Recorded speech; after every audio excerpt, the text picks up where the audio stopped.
Telespettatori di Antena 3, buona giornata e ben ritrovati con il nostro telegiornale, edizione straordinaria che ormai come ogni giorno vi terrà compagnia fino alle 14:30. Vi ricordo alle 12:30 il quotidiano Punto Stampa del governatore Zaia con tutti gli aggiornamenti per quanto riguarda l'andamento dell'epidemia da coronavirus nel nostro territorio. Sono giornate difficili queste, l'abbiamo sentito appunto nel corso dei nostri telegiornali di ieri sera.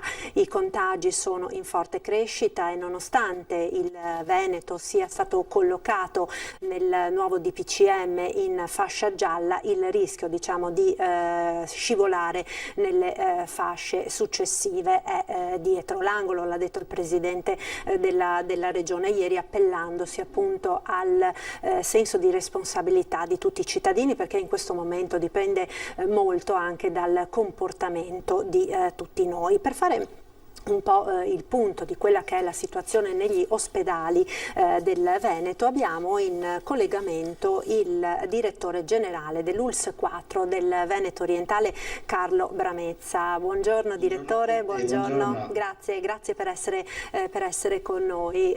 Sappiamo che questa mattina insomma è una mattina di comunicazioni per tutti i direttori generali delle aziende sanitarie della nostra regione, sistema sanitario che comincia insomma a sentire forte la pressione dell'incremento dei contagi appunto nel nostro territorio, soprattutto in quello che è l'incremento dei ricoveri nelle terapie intensive, ma soprattutto dei ricoveri nell'area non critica. L'ha ribadito anche l'assessore Lanzarin ieri nel corso appunto del Punto Stampa, ricordando come si stanno cominciando a congelare, potremmo usare questo termine, alcuni servizi di attività ordinaria ospedaliera proprio per dedicarsi ai pazienti Covid. Direttore, quindi intanto un po' il quadro della situazione in questo momento per quanto riguarda la sua ULSS. Beh, innanzitutto la cosa positiva è che la nostra regione, grazie al grande lavoro che è stato fatto in questi mesi, è in una zona gialla e in questa dobbiamo assolutamente rimanerci, con la collaborazione di tutti, soprattutto dei cittadini che devono continuare a comportarsi come si sono comportati adesso, cioè molto bene, quindi utilizzando le mascherine, utilizzando il distanziamento, seguendo appunto le regole che ci siamo dati, perché come dice giustamente il Presidente, basta poco per passare da una fascia all'altra, ma se continuiamo a comportarci bene così, continueremo a goderne dei benefici che ne stiamo godendo in questo momento rispetto ad altre regioni della nostra Italia. A livello aziendale ho già fatto il punto con i giornalisti qua della zona, perché nel Veneto Orientale la situazione è ancora più favorevole, diciamo così, rispetto ad altre aree della regione, per fortuna, nel senso che noi abbiamo un tasso di persone che sono positive al Covid, che sono 794 su una popolazione di 228.000 residenti nel Veneto Orientale, quindi dello 0,3%. Di questi 794 ricoverati sono 32 e quindi è lo 4%, insomma vuol dire che il 96% non presenta sintomi e solo lo 0,4%, cioè 3 persone, sono ricoverate in terapia intensiva, una a San Donà di Piave, una a Portoguaro e una al Covid Hospital di Jesolo, dove in questa settimana abbiamo aperto anche il reparto di terapia intensiva, soprattutto per metterlo a disposizione di altre aree della regione qualora ve ne fosse la necessità. Questo per un principio, diciamo così, di collaborazione regionale che c'è a livello di tutte le ULSS. Nelle strutture, poi nelle case di riposo del nostro territorio, su 1200 anziani ricoverati nelle case di riposo, non abbiamo nessun caso, non c'è nessuna casa di riposo che presenta degli anziani con il Covid, quindi è una situazione in questo momento parecchio favorevole e vorremmo rimanesse così, perché vorremmo continuare a garantire l'attività ordinaria dei nostri ospedali, soprattutto delle attività operatorie degli ospedali di Portogruaro e di San Donà di Piave, perché ovviamente se dovesse aumentare la necessità di assistenza nei posti letto Covid, è chiaro che dovremo anche noi iniziare a ridurre un po' le attività, perché abbiamo bisogno del personale per svolgere, per stare dietro, per seguire i nostri pazienti Covid. Ma in questo momento, diciamo, a livello aziendale la situazione è molto favorevole. Ecco, diciamo quindi che l'ULSS 4 ha una situazione appunto, come lei sottolineava, migliore rispetto a quella di altre ULSS della nostra regione, altre province della nostra regione che sono diciamo particolarmente, che stanno subendo particolarmente la pressione di questa nuova ondata di contagi da coronavirus, in particolare per esempio l'ULSS 2 della Marca Trevigiana, che nelle ultime settimane ha avuto un record di positivi rispetto alle altre aree del territorio, comincia insomma a sentire forte la pressione dei numerosi ricoveri. È proprio di questa mattina la notizia di un appello insomma agli infermieri. L'ULSS 2 della Marca Trevigiana cerca infatti infermieri proprio per andare a supporto di quelle che sono le attività assistenziali con incarico libero professionale per le necessità connesse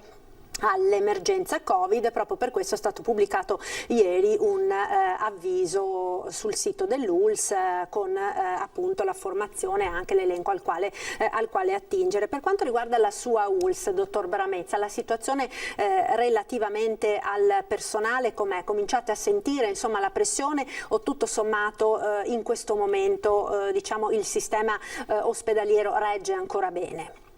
Il sistema ospedaliero da noi sta reggendo bene, nonostante la carenza di personale infermieristico. È una carenza che c'è a livello non solo regionale ma a livello nazionale. Dove si inizia a sentire di più la mancanza di infermieri è nelle strutture residenziali, nelle case di riposo. Noi come azienda abbiamo fatto un accordo con le organizzazioni sindacali per fare a nostra volta degli accordi con le case di riposo che dovessero essere in grave crisi di personale infermieristico, per cui autorizziamo il nostro personale infermieristico a fare degli orari di straordinari, delle ore in più, dei turni in più presso queste strutture, di modo che in tutte le case di riposo non vi sia mai la mancanza della presenza dell'infermiere professionale per la cura dei nostri anziani. È sicuramente una situazione difficile, perché il lavoro sta aumentando tantissimo. Pensiamo al lavoro solo dei tamponi, quanto tempo, quanto personale ci sta portando via, ed è chiaro che la torta è sempre quella, per cui dobbiamo utilizzare tutti gli strumenti contrattuali possibili, che sono i lavori a progetto, gli straordinari e tutta la disponibilità, che è veramente tanta da parte del nostro personale, che sta lavorando veramente tantissimo, ma è anche sempre sotto stress, e quindi però insomma sono molto bravi e riescono a reggere anche questi ritmi. Ecco direttore, a proposito dei tamponi, stiamo vedendo intanto il titolo in onda: per i tamponi arriva l'esercito, e questa è un po' anche la novità di oggi, la notizia di oggi. Verranno in supporto i militari quindi?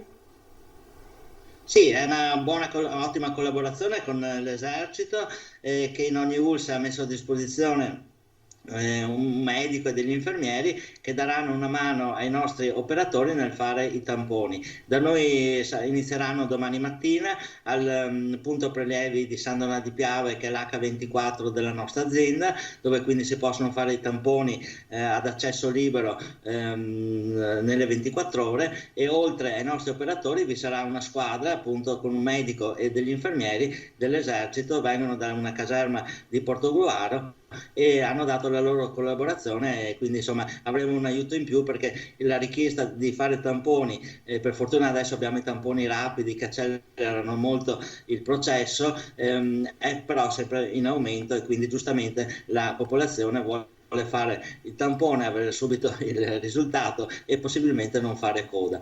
Qualche coda c'è, perché purtroppo quando essendo ad accesso libero si possono verificare, diciamo così, anche che ci sia un 50-70% persone in attesa di fare il tampone. Però i tamponi sono veloci e la popolazione si è abituata ad aspettare, ad aspettare un attimo, però insomma l'esito ce l'ha subito. Ecco, sarà quotidiana quindi la collaborazione di questi medici ed infermieri dell'esercito, direttore?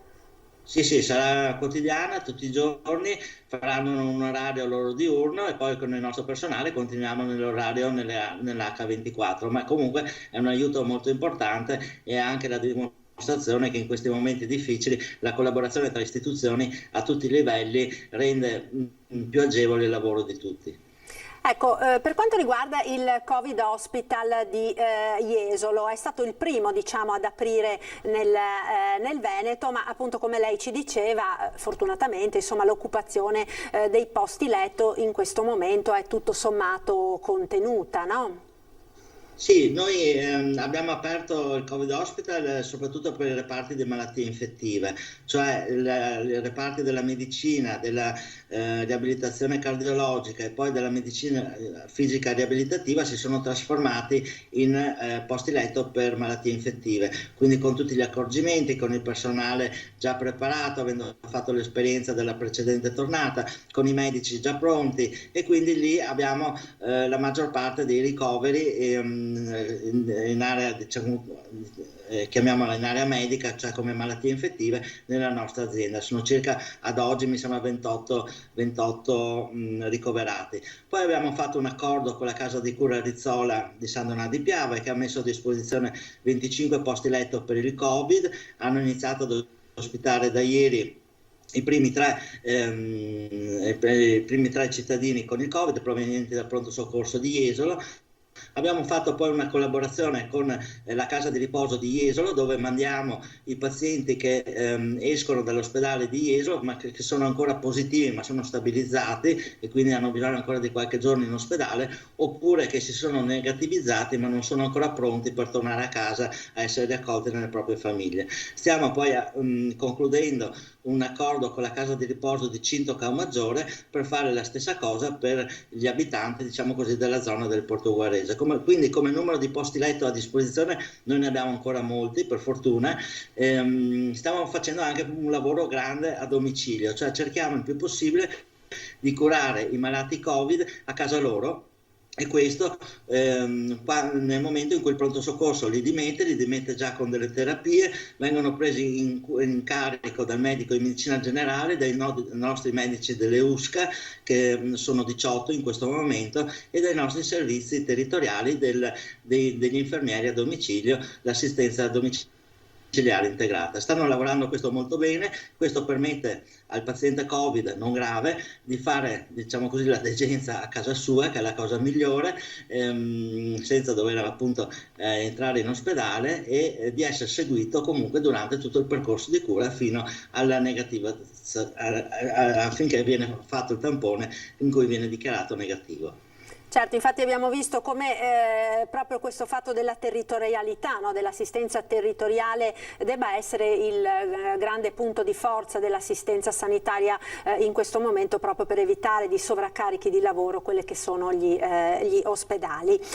Dottor Baramezza, io la ringrazio per questo collegamento, naturalmente le auguro buon lavoro a lei, naturalmente a tutto il personale che in queste giornate così difficili si sta veramente dando molto da fare. Grazie allora al dottor Baramezza, direttore generale dell'ULSS 4 del Veneto Orientale.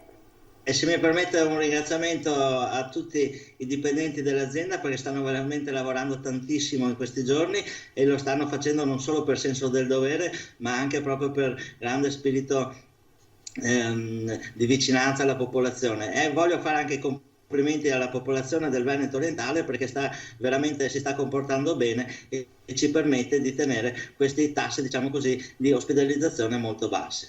E questo sicuramente è molto importante. Grazie allora al dottor Baramezza. Noi ora ci fermiamo per qualche istante di pubblicità. Linea alla regia, tra poco.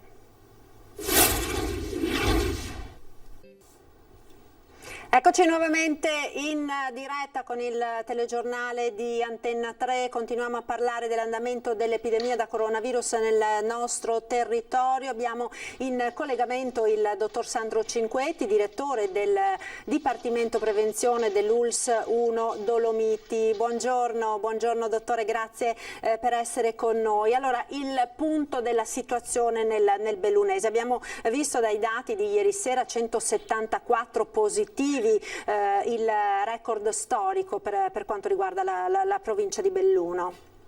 Siamo in una fase di sviluppo epidemico molto impegnativa. Avevamo già registrato un paio di settimane fa, circa 10 giorni fa, 165 casi giornalieri. Appunto abbiamo raggiunto il record di oltre 170. Avevamo fatto qualche giornata con meno di 100 casi. La situazione, come dicevo, è seria e impegnativa sia per i nostri cittadini sia per noi che lavoriamo su questo argomento. Ecco, una delle questioni, diciamo, che sta impegnando moltissimo il suo Dipartimento è proprio quello, no, del contact tracing e dei tamponi. In questi temi, diciamo, a che punto siamo? So che state raddoppiando, no, la linea dei tamponi, che c'è un accordo anche con i giovani laureati per dare supporto al personale medico ed infermieristico. Allora, noi abbiamo una unità di crisi Covid composta complessivamente da circa 80 persone dedicate al contact tracing, come diceva lei, alla risposta telefonica all'utente, alla gestione delle mail e una grande quantità di persone dedicate al team tamponi. Iniziamo da questa seconda linea di lavoro, i tamponi.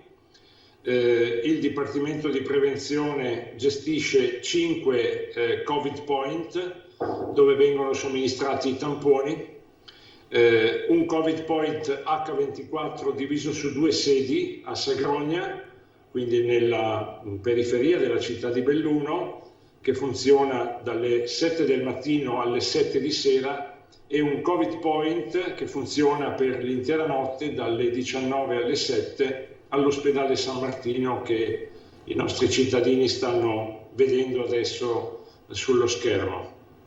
Si tratta di 2 sedi a grande impegno. Per la sede di Sagrogna ieri abbiamo attivato la seconda linea che ci consente, come stiamo facendo già a Feltre, di differenziare, e lo faremo nei prossimi giorni, i tamponi ad accesso libero su prescrizione del medico di famiglia o per ragazzi e adulti provenienti dal mondo della scuola perché sintomatici, dai tamponi programmati che derivano generalmente appunto dal contact tracing. Abbiamo, come dicevo, attivo poi il Covid Point di Feltre, attivo tutti i giorni, che dalla prossima settimana sarà gestito dall'Esercito.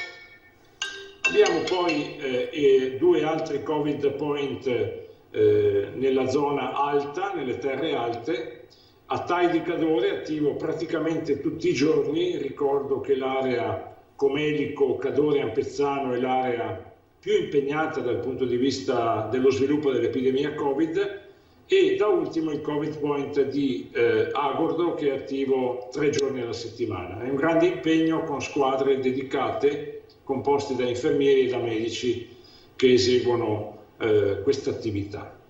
Ecco, dottor Cinquetti, no? un lavoro molto impegnativo perché tantissima gente si presenta per fare il tampone, ma proprio nei giorni scorsi voi avete pubblicato anche una sorta di vademecum su che cosa significhi esattamente essere contatto stretto di un positivo, perché in questa fase, insomma, in cui il virus sta circolando parecchio, in cui i contagi galoppano, moltissimi hanno timore magari di essere entrati a contatto con una persona positiva. Lei accennava alle scuole, ma poi ci sono ovviamente anche i luoghi di lavoro, le aziende. Molti non sanno bene poi come regolarsi anche in questo caso. Che cosa significa contatto stretto di un positivo, e per il quale quindi è indispensabile fare il tampone?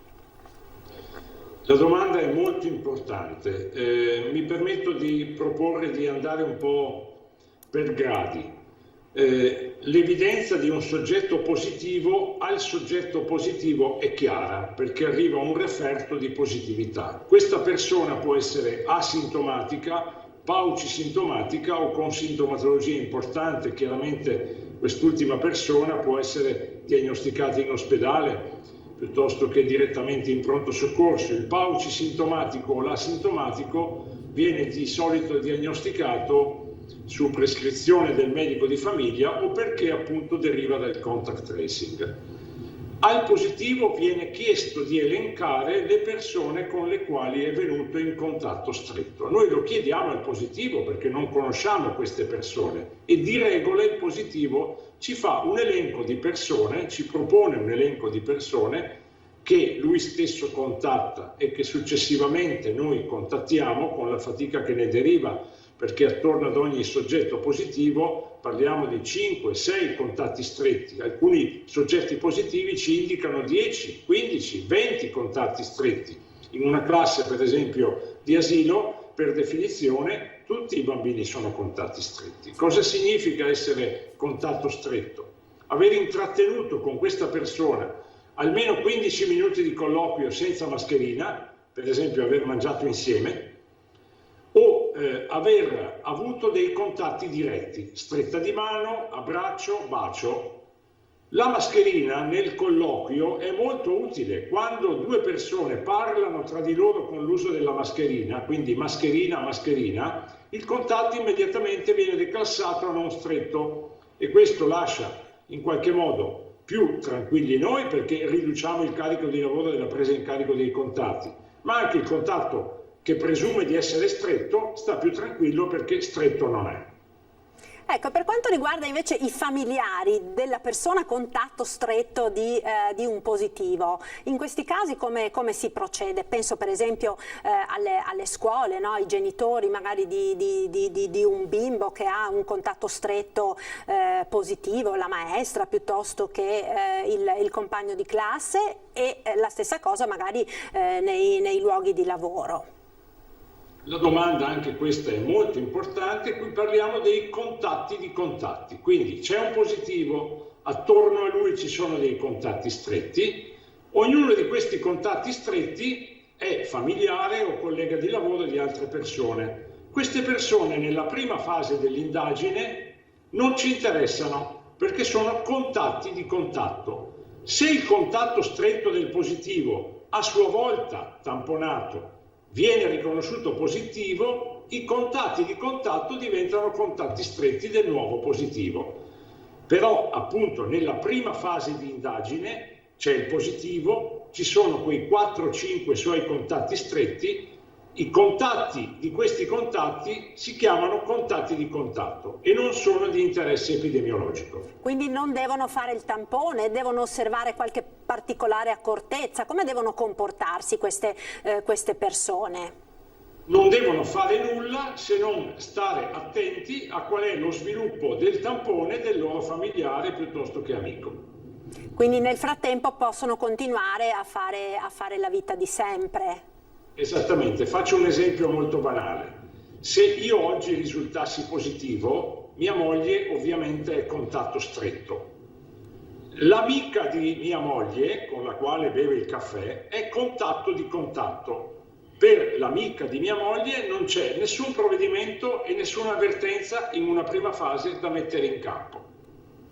Certo, sicuramente questo credo sia un'indicazione molto, molto importante, perché visti quelli che sono i numeri di contagio, diciamo, che si stanno verificando in queste ultime ore, soprattutto mi riferisco alle classi, no? alle scuole, sono davvero moltissime le classi in quarantena, è chiaro che naturalmente c'è molta preoccupazione anche da parte dei genitori che a loro volta magari lavorano, quindi devono uscire di casa, hanno il bimbo a casa perché la classe è messa in quarantena e non sanno quindi esattamente come comportarsi.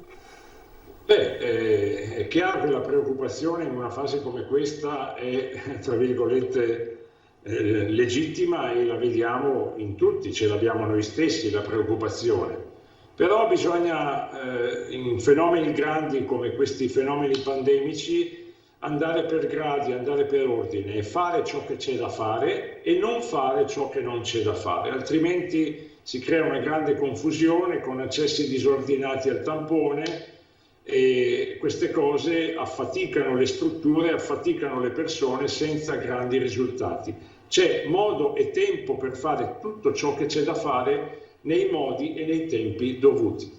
Ecco, un'ultima domanda, perché tra pochissimo dovremo avere anche l'inizio della conferenza stampa del governatore Zaia. Volevo farle, dottor Cinquetti, relativamente, lei ne accennava prima, al focolaio del Comelico Cadore Cortina, il Comelico in particolare, che è stato il primo, no, nella nostra regione nel post-estate, possiamo dire così, a vedere insomma dei numeri importanti, tant'è che erano stati presi dei provvedimenti restrittivi in anticipo insomma rispetto al resto della regione. Lì si sta in qualche maniera estinguendo, possiamo dire, o riducendo questo focolaio, o continua comunque a soffiare questo fuoco?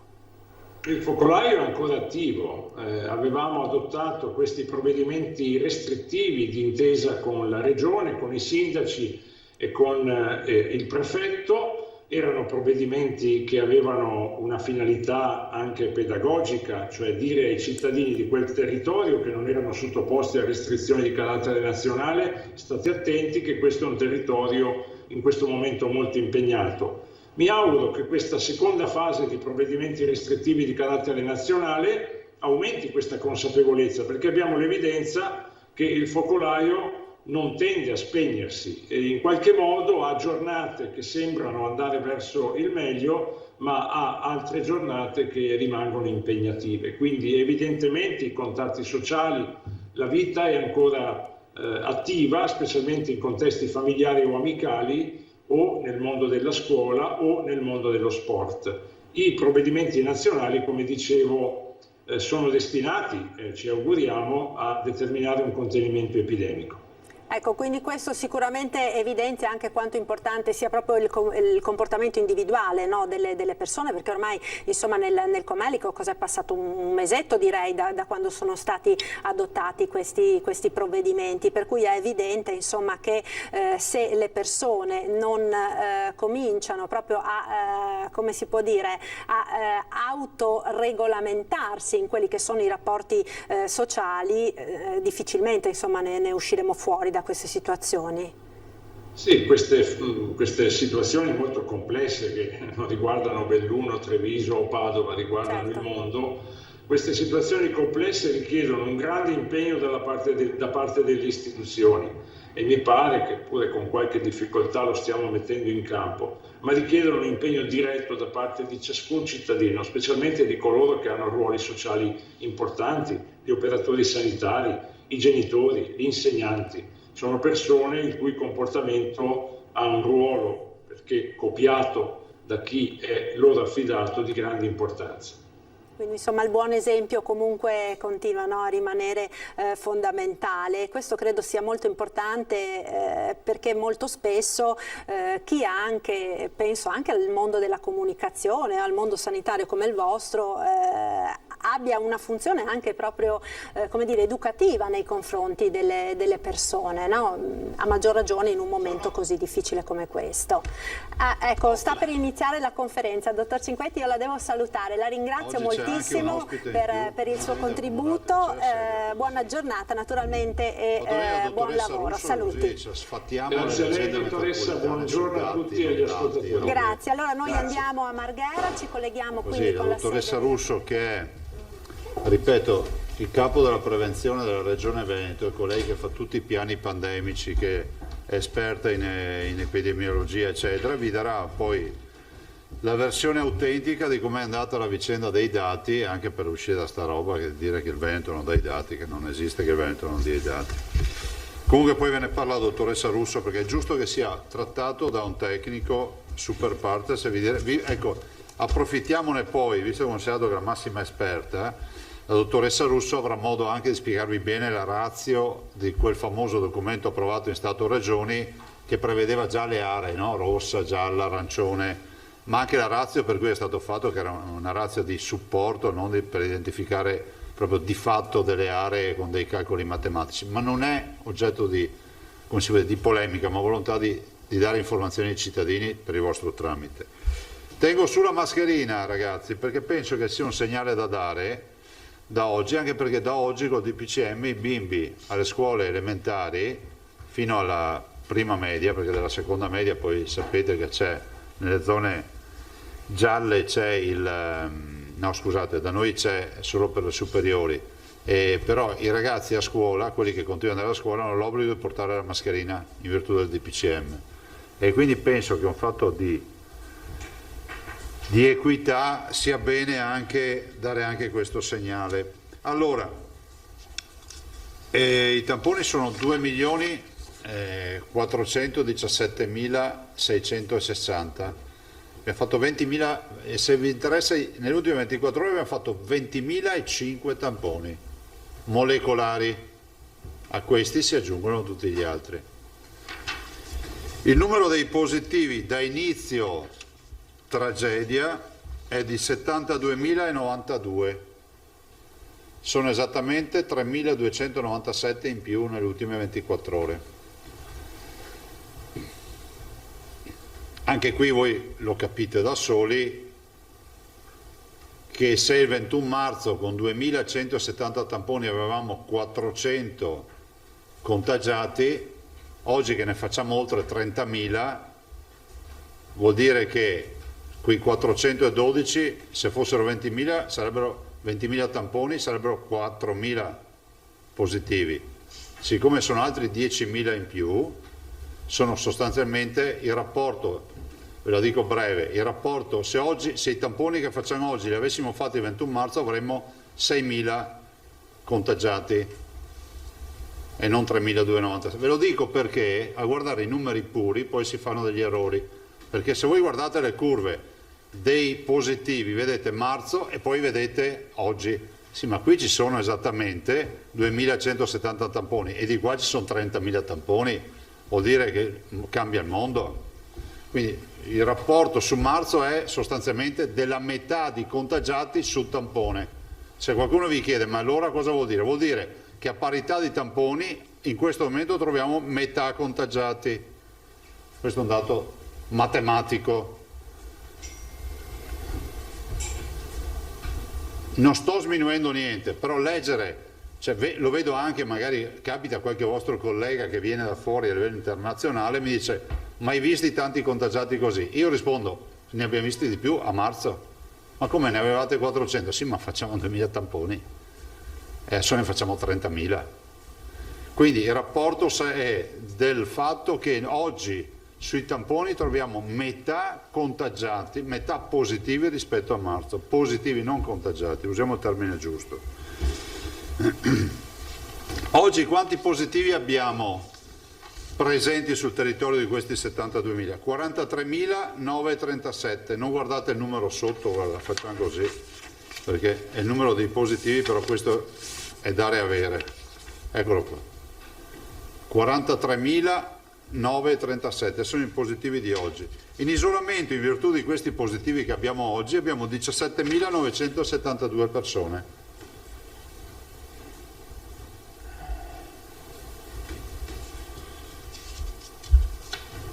Ricoverati 1.301, più 72. Avete notato che sui ricoveri abbiamo sempre 70, 80, sì, scusatemi, più 27. Sui ricoveri abbiamo sempre 70, 80, ecco, oggi abbiamo un dato che dà una sorta di arresto del ricovero. Adesso è un dato spurio, come si dice in statistica, è un dato anomalo. Se si confermasse, diciamo, nel tempo, allora vuol dire che è un trend, ma ad oggi non possiamo saperlo. Siccome le conferenze stampa le facciamo ogni giorno e non ogni settimana, vi devo dire cosa accade di giorno per giorno. Terapie intensive 174 più 4, anche qui non abbiamo avuto, vi ricordate 2 giorni fa 12, 15? E questi, attenzione, questi non sono dati controllabili, non è che noi possiamo dire era fine settimana, come accade per i tamponi che c'è un po' di calo il fine settimana. Qui sono pazienti che arrivano in ospedale. Totale di morti 2.543, più 27. abbiamo passato i 5.000 dimessi, più 72. Vuol dire che dall'inizio di questa tragedia abbiamo curato 5.054 persone in ospedale. Questo proprio ospedale puro. Allora, guardate, prima di passare la parola alla dottoressa Russo, io vi dico che noi fondamentalmente con mezzo piede siamo dentro la fase 4. Il che vuol dire che siamo nella fase di massima turbolenza, di massima tensione per quanto riguarda gli ospedali. E vediamo che i modelli comunque ci confortano sul fatto che per metà di novembre dovremmo raggiungere le 250 terapie intensive probabilmente, se accadrà. Il range ci dà anche dei valori più alti, però è verosimile che si possa arrivare a 250-300. Il range dopo è un range molto più abbondante perché parla di 250-500, però la verità è che noi probabilmente con questo trend ci attesteremo su questi dati. Però non vi voglio parlare di statistica, vi voglio dire che in questa fase è la fase più critica nella quale stiamo entrando. Alcune province lo sono già, alcune ULSS lo sono già, cioè nei famosi tachimetri, no? Nel contachilometri come lo chiamiamo noi. Ad esempio questa è la provincia, è la ULSS di... no, questo è regionale. Questo è regionale, vedete, siamo in fase gialla per i ricoveri, che ormai sta andando verso l'arancione, che è la quarta fase. Siamo in fase gialla non abbondante per le terapie intensive, ma è evidente, abbiamo 174 persone in terapia intensiva, non abbiamo un alto tasso di occupazione ancora. Considerate che noi abbiamo un tasso di occupazione del 16% a livello regionale e abbiamo regioni che sono in difficoltà che passano il 40%, vuol dire comincia ad avere quasi una terapia su 2 occupata. No, non sto parlando della regione. No, non ci sono ULSS, il nostro tasso regionale è il 16%, appunto. No, dicevo, ci sono regioni che hanno dati diversi dai nostri, non ULSS. E quindi poi ci sono, ovviamente, se dovessimo andare a vedere i dati, guardate, vi do Belluno ad esempio, Belluno lo vedete, è già in area 4 con i ricoveri e sempre in area 3 con le terapie intensive. Padova è in area 3 sia con i ricoveri che con le terapie intensive, anche se le terapie intensive spingono un po' di più. Domari questo ve lo diamo oggi. Rovigo è una situazione addirittura nei ricoveri di fase 2/3, invece nelle terapie intensive è già in fase 3. Poi abbiamo Treviso è in fase 4 assolutamente con i ricoveri, a 225 persone ricoverate, e in fase 1/2 con le terapie intensive. E così via, insomma, non sto qui. Dopo ve lo diamo, guardate, è semplicissimo da leggere, avete anche il numero dei ricoverati, sia di ricoveri che terapie intensive, dopo questo ce l'avete. Questo è ufficio studi. Per dirvi cosa? Per dirvi che questa fase di Covid, noi lo vediamo anche in molte curve e modelli che abbiamo analizzato anche stamattina nelle riunioni, e fra l'altro questa mattina alle 9:30 abbiamo avuto la riunione del comitato di direzione, no? Comitato strategico di crisi per il Covid, quello organizzato e diretto e presieduto dal dottor Rosi, e abbiamo parlato esattamente di questo, cioè che il Covid di questa seconda fase è un Covid che si caratterizza di meno in questo momento con le terapie intensive, e si caratterizza di più con i ricoveri, e questo è incontrovertibile.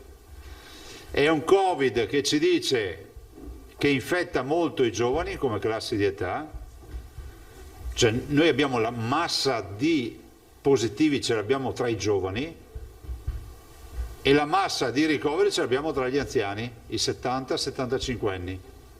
Quindi la massa che si infetta spesso resta asintomatica, che sono i giovani, quei pochi che si infettano, perché veramente in percentuale rappresentano una parte minimale, gli over 70, sono quelli che però in alta percentuale finiscono all'ospedale. Quindi vuol dire che il Covid resta sempre lui, no? Che si sceglie il candidato ideale, che è un anziano, che magari ha comorbidità, ha qualche guaio di salute. Ecco, noi dobbiamo mettere in sicurezza questi cittadini. E siccome non vanno rinchiusi in casa come dei carcerati, bisogna che ognuno di noi, soprattutto che non si trova in quella categoria degli over 70, abbia il buon senso civico, etico e morale di comportarsi correttamente per proteggere la vita di queste persone. Fase 4 per noi significa dare un ulteriore giro di vite, purtroppo alla sanità del Veneto, per trovare i letti. Nel nostro piano era previsto che con la fase 3, sopra le 150 terapie intensive o sopra i 900 ricoverati, si passasse alla fase 3. E abbiamo aperto i Covid Center, i Covid Point, chiamateli come volete, gli ospedali Covid, i 10. Adesso abbiamo necessità di svuotare velocemente da attività, diciamo, istituzionali ordinarie e recuperare più letti possibili, perché non è escluso, ma non è neanche certo, perché potrebbe esserci, guardate, un'inversione di tendenza che fra qualche settimana sbarchiamo tutto e andiamo tutti a far festa, spero sia così, però non è escluso che si possa galoppare verso le 1.500, verso il 1.500 sicuramente, 1.800-2.000 persone ricoverate nel giro dei prossimi 10 giorni. Se non c'è un'inversione di tendenza, eliminando il dato anomalo di oggi dei 27 ricoverati. E in questo contesto vi ricordo anche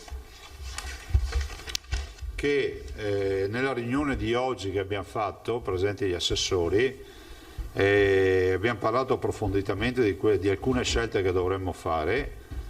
Sicuramente sono scelte che riprendono alcune scelte che abbiamo fatto a marzo con il primo giro rispetto a limitazioni di attività dei privati, in maniera tale che nell'ottica di lavorare in sintonia con tutta la sanità del Veneto, voi sapete che noi in Veneto abbiamo circa un 10-12% di sanità privata, abbiamo 68 ospedali in totale, delle 494 terapie intensive di base venete, solo 44 sono in mano ai privati. I privati non sono come si può dire,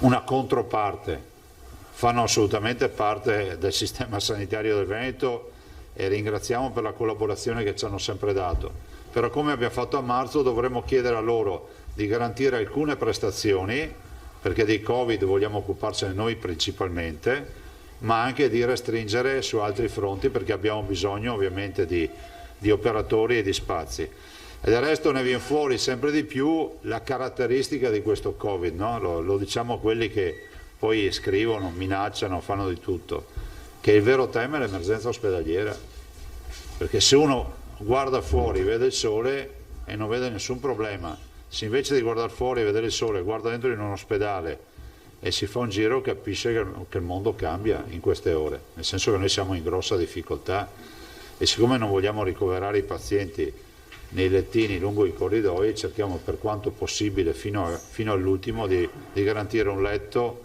in un reparto che ovviamente avrà ceduto i letti a favore dei Covid.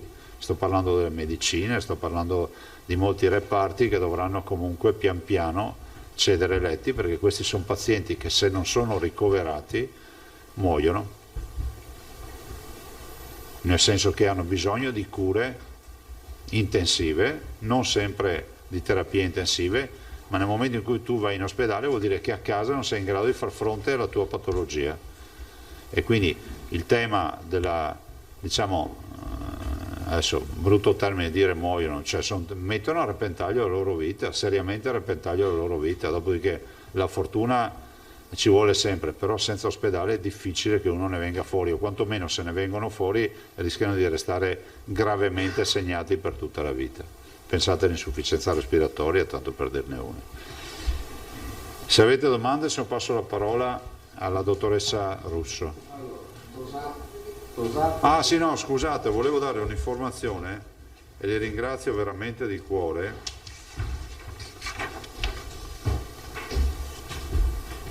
La Safilo ha donato 5.000 visiere e ci tenevo a dirvelo e ringraziarli veramente, ringrazio la Safilo SPA, 5.000 visiere per i nostri operatori e 2.000 occhiali, ovviamente sempre con protezioni Polaroid, quindi di altissima qualità.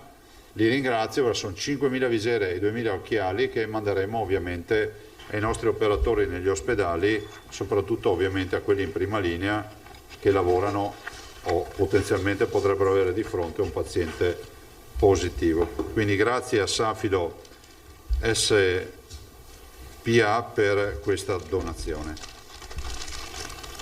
Prego. Allora, l'ordine prevede Tosato, Federica, tra un po' Fois e Guarcalde. Buongiorno Presidente. Ciao.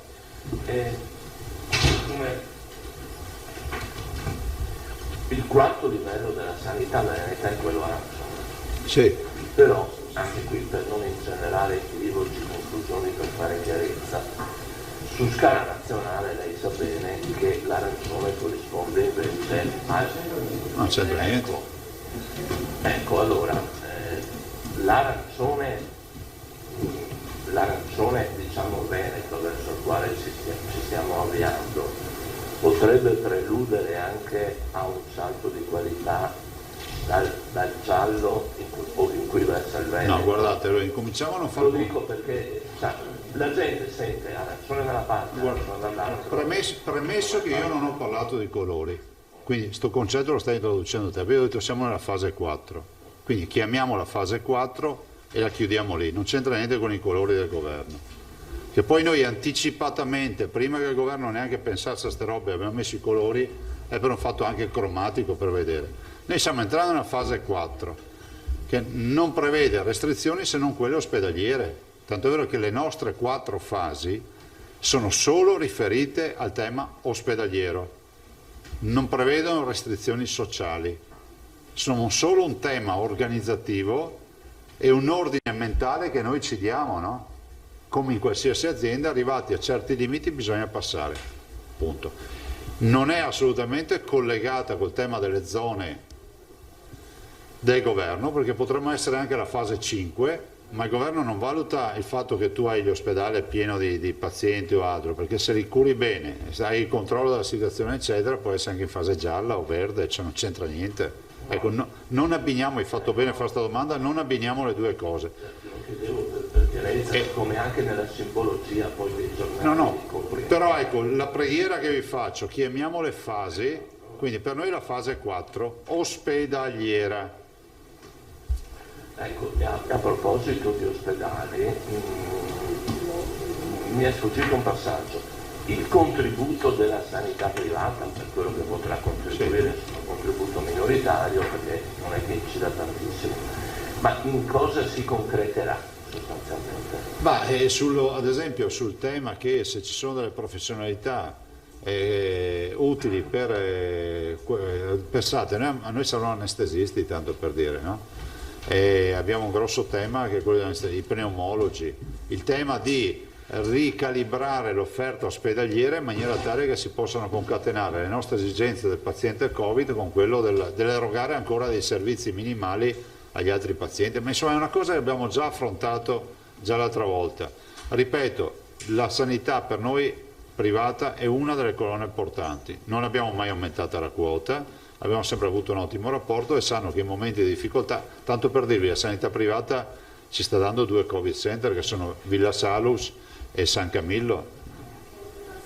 Lavoriamo con Negrar, no, ma dicevo proprio Covid center Negrar, Pederzoli, insomma un po' tutti gli ospedali che si mettono a disposizione. In generale sul versante medici, infermieri, assistenti, operatori, com'è la situazione? La situazione è pesante per la mancanza di personale che vorrei anche qui ricordare, anche se dopo c'è sempre qualcuno che pensa di andare a far polemichette durante queste tragedie, cioè non è che ci siamo dimenticati di assumerli, cioè non ce ne sono, questa è la verità, e quelli che ci sono non sono inquadrabili come vorremmo, perché la legge è fatta tutta a sua maniera. Però vorrei dire una cosa: per questo motivo dobbiamo aggredire, colonizzare di più reparti ordinari, perché quei reparti che si liberano anche ovviamente la dotazione organica che ne consegue, ed è esattamente il modello che abbiamo utilizzato durante la fase 1. Qui la preghiera che faccio ai cittadini, stamattina è anche venuta fuori questa storia, no? Dell'accesso al pronto soccorso, di evitare di andare al pronto soccorso, di chiamare, ovviamente se uno non ce la fa più è ovvio che ci deve andare, però dico di chiamare il medico di base, anche perché non è che accade tutto un tratto che tu non respiri più o hai difficoltà, cioè è qualcosa che matura nel tempo. Tenete il contatto via telefono con il medico di base, partite da un presupposto che è anche psicologico, che la stragrande maggioranza di questi pazienti con questa patologia può tranquillamente risolvere il problema con cure domiciliari. Questo è scientificamente dimostrato, tanto è vero che abbiamo 43.000 positivi in Veneto e ne abbiamo 1.300 in ospedale, quindi già questo numero dà una dimensione di quale sia la proporzione. Ovviamente non andate al pronto soccorso, chiamate il medico di base e fate in modo appunto di avere i primi contatti con il medico di base, onde evitare di avere il collo di bottiglia. Noi i ricoveri li affrontiamo senza problemi, però è inevitabile il collo di bottiglia al pronto soccorso, che se arrivano 10, 20, 30 persone da ricoverare stanno lì in attesa anche ore. Federica. Grazie, buongiorno Presidente. Buongiorno. Resto sul pronto soccorso che mi pare essere in queste ore l'emergenza nell'emergenza. Leggo che la ULSS 2, Marca Trevigiana, ha separato nel territorio della ex 7, cioè geograficamente la sinistra Piave per intenderci, i 2 pronto soccorso di Vittorio Veneto, che è il Covid Center, certo, e di Conegliano. Per cui chi ha necessità di accedere al pronto soccorso con sintomi sospetti sa già di dover andare a Vittorio Veneto, in modo che invece gli altri possano essere tutti canalizzati su Conegliano. Questo è uno schema che viene replicato anche altrove. Sì, guardate, questo risulta dappertutto in realtà. no, non è, allora questo è un percorso consigliato, fortemente raccomandato, la separazione dei percorsi tra il paziente Covid e il paziente normale, dopodiché la gestione la si riesce a fare all'interno anche dello stesso pronto soccorso ove possibile. L'ex 7, noi siamo abituati del 7, l'ex 7, la sinistra Piave, è riuscita a fare questo lavoro perché ha 2 ospedali che sono a 10 km di distanza, quindi facilmente chi ha sintomi febbrili magari si reca direttamente al pronto soccorso di Vittorio Veneto e verrà subito incanalato nel percorso Covid oppure no. Però insomma l'indicazione è quella sempre dei percorsi separati, tanto è vero che abbiamo montato tende, che abbiamo fatto triage separato, ci sta facendo un po' di tutto, ove possibile, perché poi Sì, lo chiedevo non solo per il rischio di commistione tra persone con sintomi diversi appunto, ma anche poi per le questioni organizzative dei ricoveri. Questa è un'anomalia dovuta alla fortuna della vicinanza geografica. Sì, diciamo che l'indicazione sarebbe quella. Vi ho fatto ieri l'esempio del Giappone, a Tokyo c'è solo un ospedale che riceve questi pazienti, in modo tale di avere, fra virgolette, puliti gli altri punti. Solo una seconda domanda sulle cure domiciliari, il gruppo di lavoro che è stato istituito Siamo per definire i protocolli, a che punto è? sostanzialmente concluso, stiamo facendo gli ultimi passaggi, ma è già chiusa per noi la partita, nel senso che gli ultimi passaggi sono una lettura in doppio con dei professionisti per avere ragguaglio per ulteriori osservazioni. Il gruppo ha già elaborato il protocollo e io immagino che la volta di lunedì, martedì ve lo presentiamo. Prego. Buongiorno. Volevo chiedere un aggiornamento, se possibile, sulla situazione della RSA, visto l'andamento complessivo da un lato, e l'altra domanda è un po' di servizio, ma ci sono più comuni probabilmente confusi dalle ultime 48 ore, penso al comune di Padova che ha rilasciato una nota sugli ambulanti, cioè sui mercati settimanali che sono previsti sabato e la domenica e effettivamente... Non mi risulta che siano oggetto di restrizione.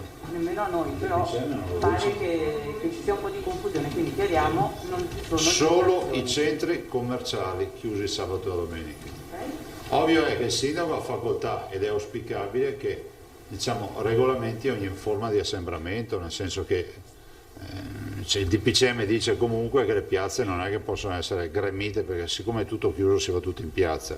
Quindi un appello anche ai cittadini, magari lo faremo domani in maniera più compiuta, fine settimana, bel tempo, invece di fare la vasca in centro, magari uno va per i campi, va al mare che c'è più spazio, cioè evitate di andare allo struscio nel solito corso principale della città, perché è inevitabile che lì vi contagiate. Se c'è un grande diffusore asintomatico, fa piazza pulita. Inclusi i bar e i centri commerciali. Certo. E per quanto riguarda... Centri commerciali resta aperte solo la parte alimentare. E farmacie e parafarmacie. Quindi supermercato. Sì, l'edicolo è sempre, figuratevi chi è che chiude l'edicolo. Il Veneto è stato maestro sulla storia delle edicole. E per quanto riguarda l'RSA invece? L'assessore può darvi informazione, non so se dopo fare un punto sull'RSA, glielo facciamo fare dopo. Va bene, grazie. Se non ti spiace. No. Abbiamo Fois e poi Pettenò. Sì, buongiorno Presidente. Ciao. Io innanzitutto mi ricollego anche alla domanda che faceva la collega, perché ci chiedono i nostri telespettatori, per esempio, che hanno parrucchieri, lavaseco nei centri commerciali, se il fine settimana possono stare aperti o chiusi. È tutto chiuso. È tutto chiuso. Poi volevo chiederle questo, visto Cioè che quello che è previsto dal DPCM. Sì, certo.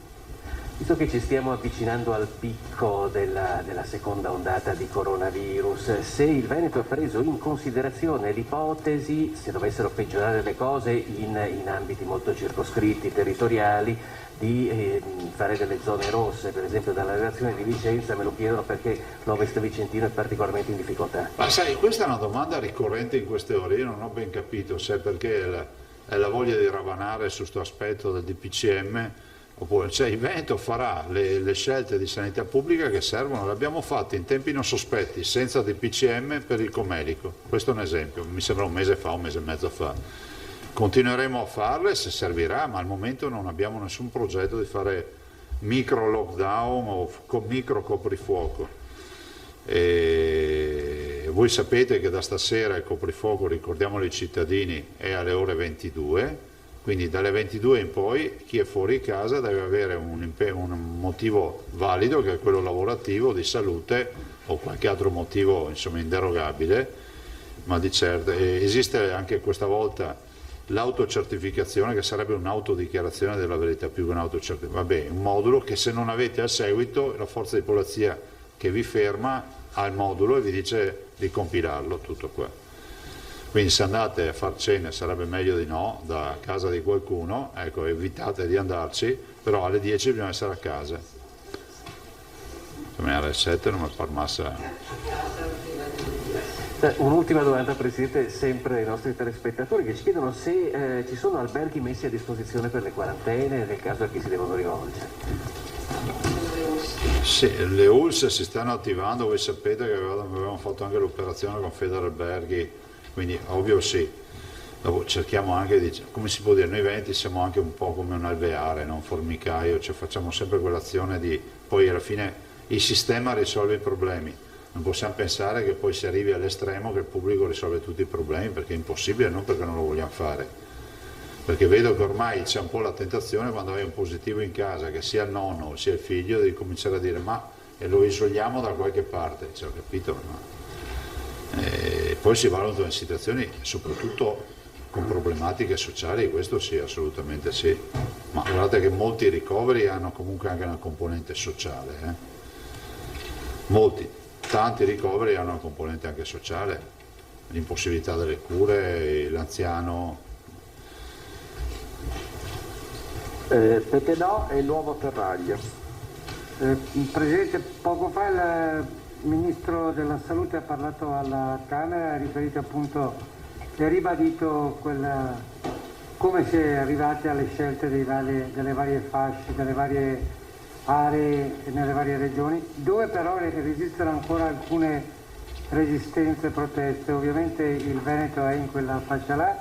La domanda, lei che valutazioni dà di queste tensioni che permangono in alcuni suoi colleghi presidenti di regione, e sul fatto che poi si possa o meno, lei diceva che il Veneto non ha scelte, non ha intenzione di fare lockdown territoriali, ma a questo si può arrivare, il DPCM lo permette, e quando c'è la possibilità di passare ad una fase successiva, se c'è questa possibilità, con che tempi si dovrebbe arrivare, visto che per quanto riguarda l'aspetto solo ospedaliero già la Regione passa un'altra fascia secondo il piano di sanità pubblica regionale. Allora, guarda, in linea di diritto il Presidente della Regione in questa tragedia può in qualsiasi momento fare attività di ordinanze restrittive. Quindi non è che serva un provvedimento nazionale, nel senso che se c'è un piano di sanità pubblica e c'è un'emergenza, il Presidente della Regione in quanto soggetto attuatore interviene. In linea invece di diritto è altresì vero che c'è stato un decreto legge 20 giorni fa, un mese fa, che introduceva e introduce, perché è ancora vigente il principio dell'azione restrittiva in capo ai presidenti di regione. Cioè dice, se volete allargare dovete concordarlo con il Ministro della Salute. Per capirci, l'apertura delle spiagge loro non fu negoziata con il Ministro della Salute, adesso dovremo negoziarla, ma se volete chiudere di più ve lo potete fare in autonomia.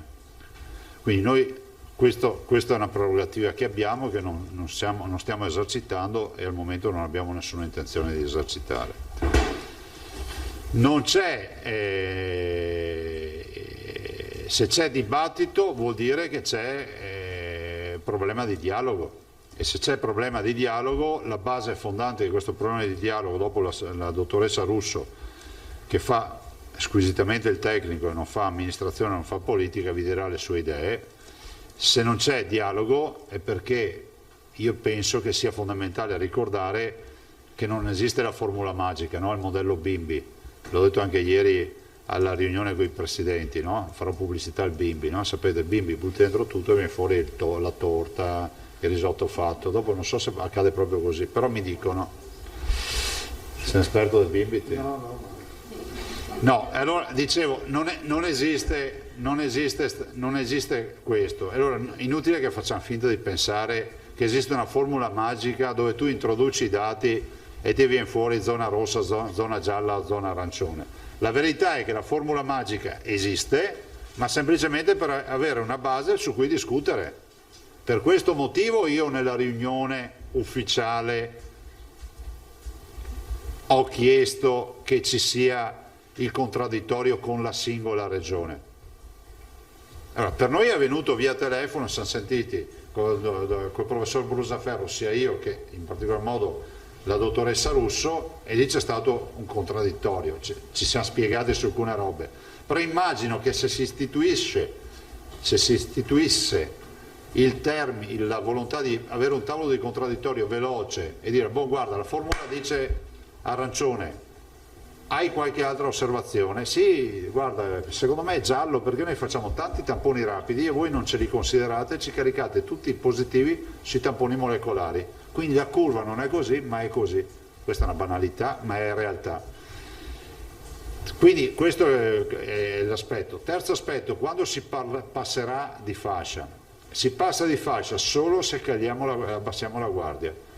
Noi sul fronte ospedaliero siamo sicuri di tenere i parametri ancora in linea. Per il momento abbiamo questa certezza. Ovvio è che se aumenta esponenzialmente il contagio, quindi l'R con T, vuol dire che non stiamo osservando le regole.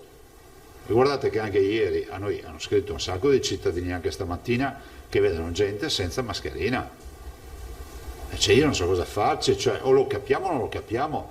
Allora, dicevo, cominciamo col vedere dietro uno che non usa la mascherina, una persona che non usa la mascherina, non un possibile infettante, ma vediamoci un possibile carceriere, cioè colui che ci obbligherà a stare in casa, perché se ci scatta una zona arancione, peggio ancora rossa, finisce che dobbiamo chiuderci in casa. Non so se c'è così tanta fatica a portare una mascherina. siccome adesso va di moda dire di tutto, minacciare, perché cioè, in questo paese è proibito dire che bisogna portare la mascherina. Cioè, ma scusate, ma stiamo parlando di una fatica immane? È diventato, cioè voi dovreste vedere che mail e cosa arriva ogni giorno, cioè uno dice ma chi me lo fa fare? Perché non c'è neanche più il principio della libertà altrui, no? Uno può dire vabbè, io non la penso come te, però difendo la tua libertà. No, non funziona più così, che la mia idea deve essere sovrastante su quella di tutti. E di mezzo cosa c'è? La mascherina, sì, non la terapia obbligatoria, la mascherina. Vabbè, se non c'è, no, c'è nuovo terraglio. C'è il nuovo terraglio. Sì, buongiorno Presidente. Buongiorno. Una cosa positiva, oggi ha iniziato dicendo che forse questi... Sì, è vero. No, ecco, diamo anche qualcosa di positivo. E può essere che siccome l'avvio della fase, diciamo, critica è cominciato prima del DPCM, cioè con l'imposizione anche delle mascherine, che invece in realtà da osservazioni anche diverse vengono portate, o comunque le persone tendono ad allontanarsi da chi vedono senza mascherine, cioè c'è anche un doppio binario, certo. No? Per cui può darsi che ci siano già i primi risultati, visto che ormai sono una quindicina di giorni da quella data passati. Questa era l'ipotesi. E poi un'altra domanda banale, veloce, che farà sorridere, però la pipì dei cani è una cosa che si può fare anche dopo le 22 oppure no? Ecco, questa era così. Cioè, risponderei come ha risposto uno qualche giorno fa, mi ha detto ma dove sono finiti tutti i runner? Adesso non vorrei che ce ne abbiano i cani. Comunque, guarda, io ho un cane, si può tranquillamente abituare a fare la pipì prima delle 22, nel senso che no, cioè, è gestibile, insomma, cioè, dopo per carità sono abitudini, ma c'è un minimo di sacrificio.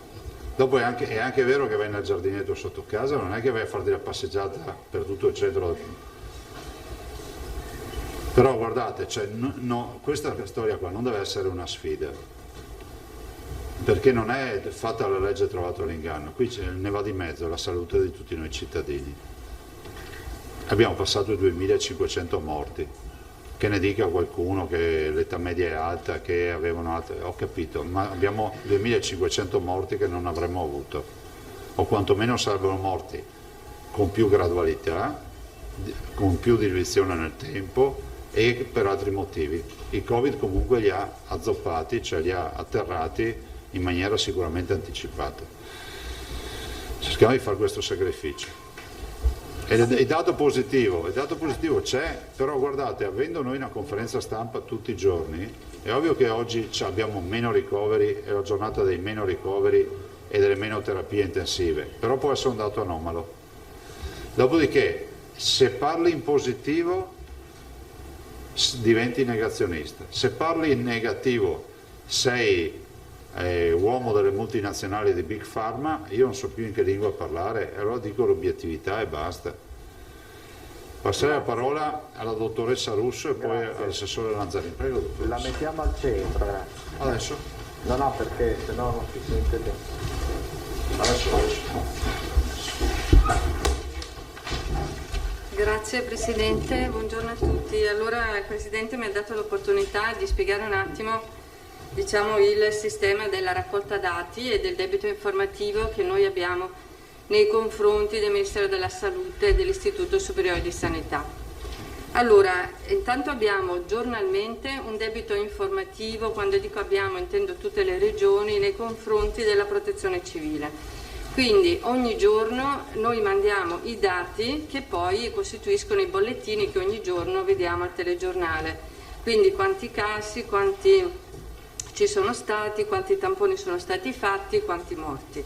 A parte questo, però, con un decreto ministeriale del 30 aprile è stato messo a punto un sistema di monitoraggio specifico per cui le regioni, insieme al Ministero e all'Istituto, valutano, oltre ai numeri in frequenza assoluta, che sono quelli che abbiamo detto prima, quanti morti, quanti casi, eccetera, valutano anche quello che sono un insieme di procedure con degli indicatori di processo, cioè come facciamo determinate cose, cioè quanto tempo ci mettiamo a individuare un soggetto, cioè se abbiamo la capacità di vedere qual è stata la data di inizio sintomi, quanto tempo ci mettiamo a prenderlo in carico, se poi lo seguiamo, diciamo, nel suo percorso. E poi un altro elemento estremamente importante che ha ben rappresentato il Presidente prima, qual è la tenuta del sistema sanitario,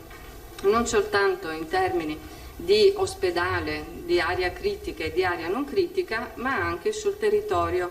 Quindi se il contact tracing, che poi è quello che ci permette di seguire il soggetto, di scoprire i suoi contatti, di isolarli e di fare in modo che, diciamo, la diffusione del virus in qualche modo venga ostacolata e contenuta, se questo regge o meno. Tutti questi elementi con questo decreto del 30 aprile sono stati messi a sistema in un bollettino, in un diciamo, rapporto di monitoraggio che viene pubblicato ogni fine settimana e che categorizza, diciamo, le regioni e ne determina anche il rischio e calcola anche il famoso R-T, che è l'indice appunto di diffusione della malattia nella popolazione. Allora, questo sistema di monitoraggio l'abbiamo discusso, cioè le regioni, il Ministero e l'Istituto, da un punto di vista squisitamente tecnico, ed è un sistema che non serve a valutare le regioni,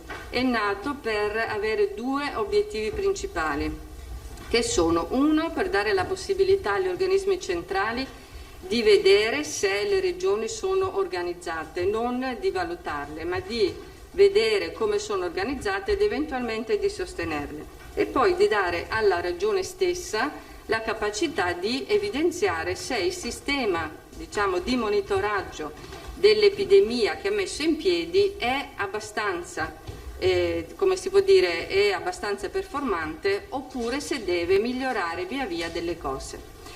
Per questo tipo di monitoraggio settimanale noi abbiamo un colloquio continuo con l'Istituto Superiore di Sanità e col Ministero. I nostri statistici ogni martedì si vedono, controllano e valutano insieme i dati che le regioni, che noi mandiamo all'Istituto Superiore di Sanità, e discutono su alcuni parametri che sono in linea, che non sono in linea, perché alcune cose, insomma, sono differenti rispetto alla rilevazione precedente, che cosa è successo, se ci sono delle modifiche sostanziali di cambiamento dell'evoluzione dell'epidemia, oppure se ci sono stati dei problemi nel caricamento dei dati, oppure dei problemi perché non abbiamo magari il personale sufficiente che ha caricato, che ha fatto determinate azioni. E questo è un monitoraggio che viene fatto ogni settimana e che viene pubblicato dal Ministero della Salute e identifica le regioni principalmente con l'R-T, che è diventato, diciamo, un indicatore che permette di capire a livello regionale e a livello nazionale come circola e qual è la capacità di contagiosità di questo virus. Ma non è l'unico elemento, è un elemento che è stato preso, un indicatore che è stato preso ad esempio. Successivamente a questo monitoraggio, che è ancora in vigore e che in maniera inappropriata secondo me, ma questo l'ho detto anche al Ministero, si chiama monitoraggio fase 2 report settimanale, direi che sarebbe il caso di aggiornarlo a cosiddetta fase 3, perché adesso, superata la fase 2, che è stata quella, diciamo, che ci ha permesso di rivedere alcuni elementi, di preparare i piani autunnali, adesso deve essere ritarato a quella che è la nuova situazione epidemiologica. Allora, accanto a questo monitoraggio, che aveva gli obiettivi che vi ho appena descritti, quindi un obiettivo centrale e un obiettivo interno regionale, è stato costruito sempre fra Ministero della Salute, Istituto Superiore di Sanità e Regioni un altro documento che invece rappresenta in una prima parte tutta l'attività che il governo centrale nei suoi organismi tecnici ha fatto, e quindi è una sorta di cronistoria di quello che il sistema centrale ha fatto per fronteggiare l'epidemia. E poi c'è un capitolo quinto, che noi abbiamo chiesto come regioni che fosse un capitolo, ma all'inizio era un appendice, dove praticamente sono stati individuati con i colori famosi che sono oggetto di questi giorni gli scenari. Sono degli scenari epidemiologici che sulla base di alcuni elementi tecnici che adesso vi descrivo determinano e danno la possibilità al Ministero, ma principalmente alle Regioni, perché è nato come supporto alle Regioni per la preparazione dei propri piani autunnali, di inquadrarsi e di individuare delle misure che possono essere utili al contenimento dell'epidemia nella popolazione. E praticamente questo documento è stato poi approvato in conferenza delle Regioni e inviato dal Ministero come circolare. Sì, va bene. La videoconferenza allo Speranza. Allora, quando le Regioni hanno approvato questo documento in conferenza, vi leggo cosa c'è scritto, quello degli scenari.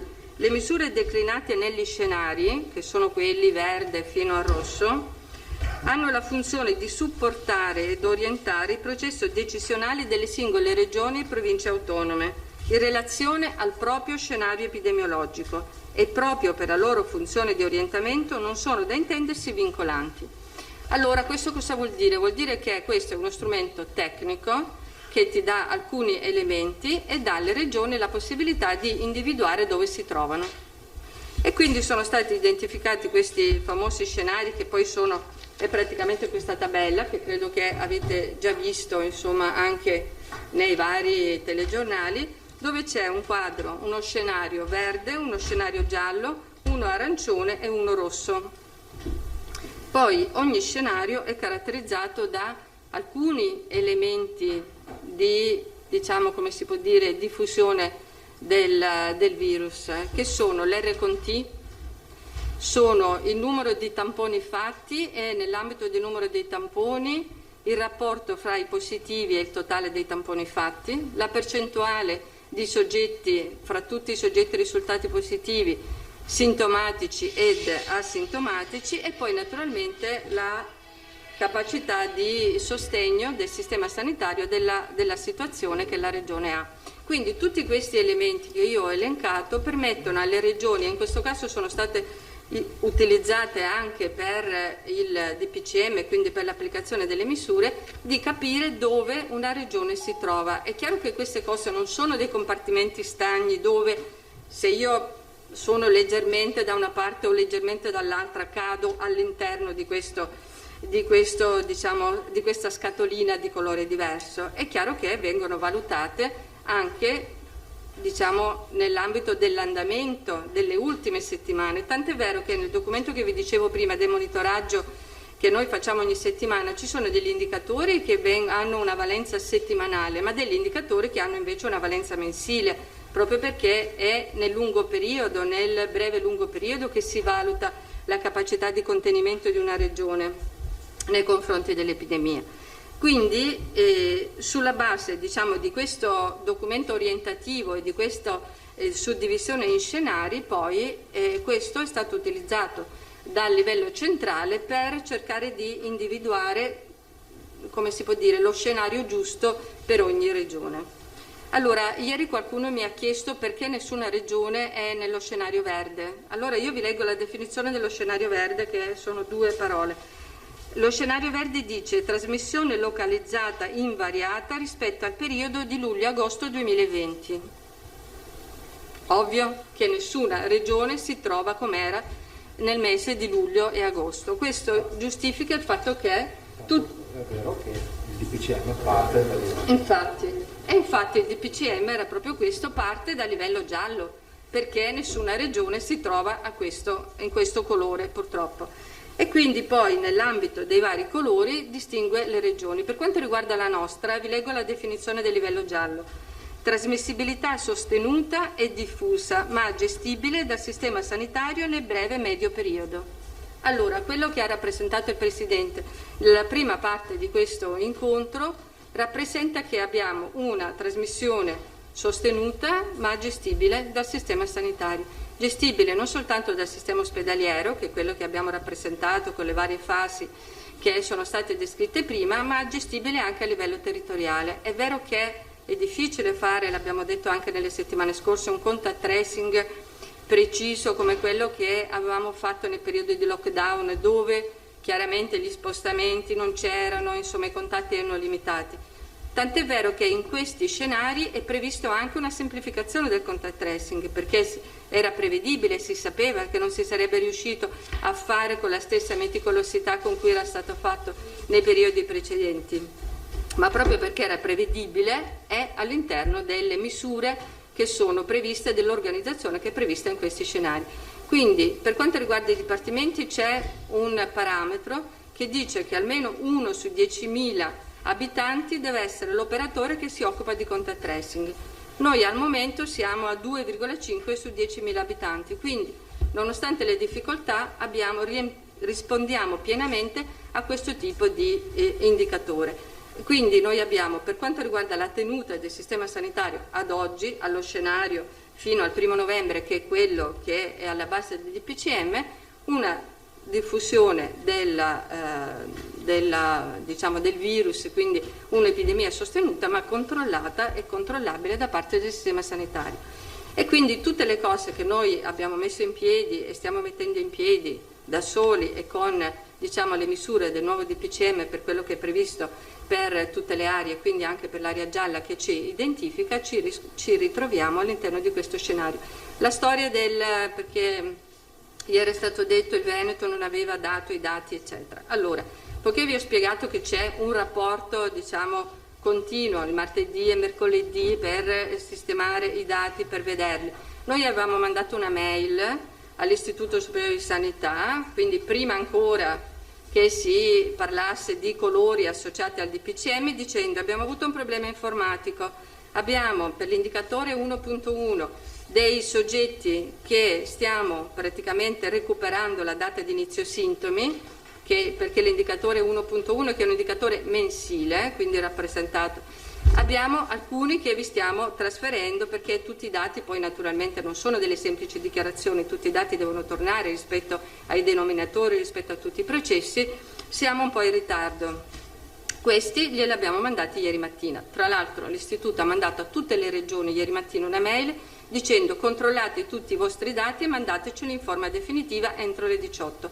E così noi abbiamo fatto, quindi non abbiamo nessun tipo di problema né nel riconoscerci nell'area che ci è stata riconosciuta anche dal governo centrale, dai colleghi delle istituzioni centrali, né per quello che è la nostra situazione. Questo in sintesi, in maniera semplificata, è praticamente il discorso. Tra l'altro questo documento degli scenari è stato anche calcolato nell'ambito di quelle che sono i suggerimenti dati in termini di misura alle regioni, anche in rapporto a quelle che saranno le prossime settimane, quando arriverà l'influenza, perché con l'arrivo anche dell'influenza potrebbe modificarsi la diffusione dell'infezione respiratoria associata al virus influenzale, oppure amplificata dalla circolazione di ambedue i virus. Non so se sono state una domanda. Mi perdono. Cos'atto Pederiva, Terraglio, mi sembra di essere stata chiara. È stata chiarissima, però quest'ultimo punto io non ho capito. Allora diciamo che questo documento l'accenno all'influenza, intendo. Sì, questo documento, oltre a considerare gli elementi che vi dicevo prima, si identifica anche degli scenari. Per esempio novembre e dicembre dice incidenza di sindrome influenzale moderata, ok? E poi invece passa a quella sostenuta. Perché? Perché vengono ad essere considerate anche la sorveglianza dell'influenza, cioè altri parametri per cui noi siamo già partiti. È partita la settimana scorsa, come ogni anno, la sorveglianza con i medici sentinella riguardo alla circolazione del virus influenzale. Quest'anno questa sorveglianza non è solo dell'influenza, ma è una sorveglianza Covid-influenza. Quindi cosa succede? Che il medico che viene contattato per una sindrome che ha gli stessi sintomi poi, che si tratti di influenza o di Covid, praticamente va lui stesso oppure manda l'USCA per fare il tampone. Su quel tampone viene fatta la ricerca del virus influenzale e del virus responsabile del Covid-19. Quindi è una sorveglianza combinata. Questo cosa vuol dire? Vuol dire che sulla base di quello che ci dirà anche questa sorveglianza ci saranno poi delle misure che devono essere considerate. Quindi l'ipotesi degli scenari è un'ipotesi che si adatta, che si adatterà a quello che sarà lo scenario anche clinico di evoluzione della sintomatologia respiratoria. Ecco, se posso concludere, anzi se posso formulare la domanda, questo era un chiarimento, e faccio la domanda che le farebbero tutti, se fossero qui, insomma, tutti quelli che ci ascoltano. Alla luce della situazione attuale, quali sono a suo avviso le probabilità del Veneto di mantenersi in fascia gialla, evitando nel breve medio periodo il passaggio in fase arancione? Mi rendo conto che la domanda è un po' drastica, però è quella che si fanno un po' tutti. Posso fare un inciso? Pregherei i colleghi, la collega è una funzionaria, quindi è una dirigente, non facciamo domande politiche, no, non è questo il caso, ma non facciamo domande politiche, no, la metteremo un po' in imbarazzo. Ecco, casomai chiediamo all'assessore, grazie.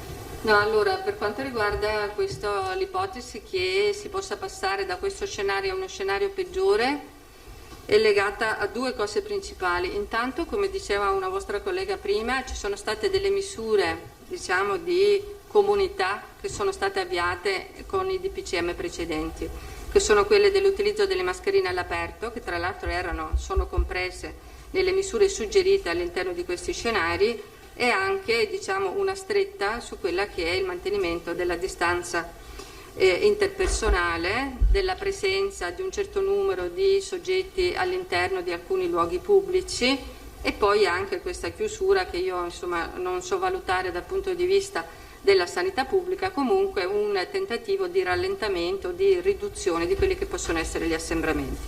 Poiché queste misure sono state avviate da circa 10 giorni, io credo che da qui ad altri 10 giorni, a cui si sommano le misure che abbiamo introdotto adesso, forse un cambiamento, ma dico forse, lo sottolineo, potrebbe anche esserci, perché la sanità pubblica ci insegna che per vedere, diciamo, delle modifiche nell'andamento di certi fenomeni bisogna aspettare all'incirca 3 settimane.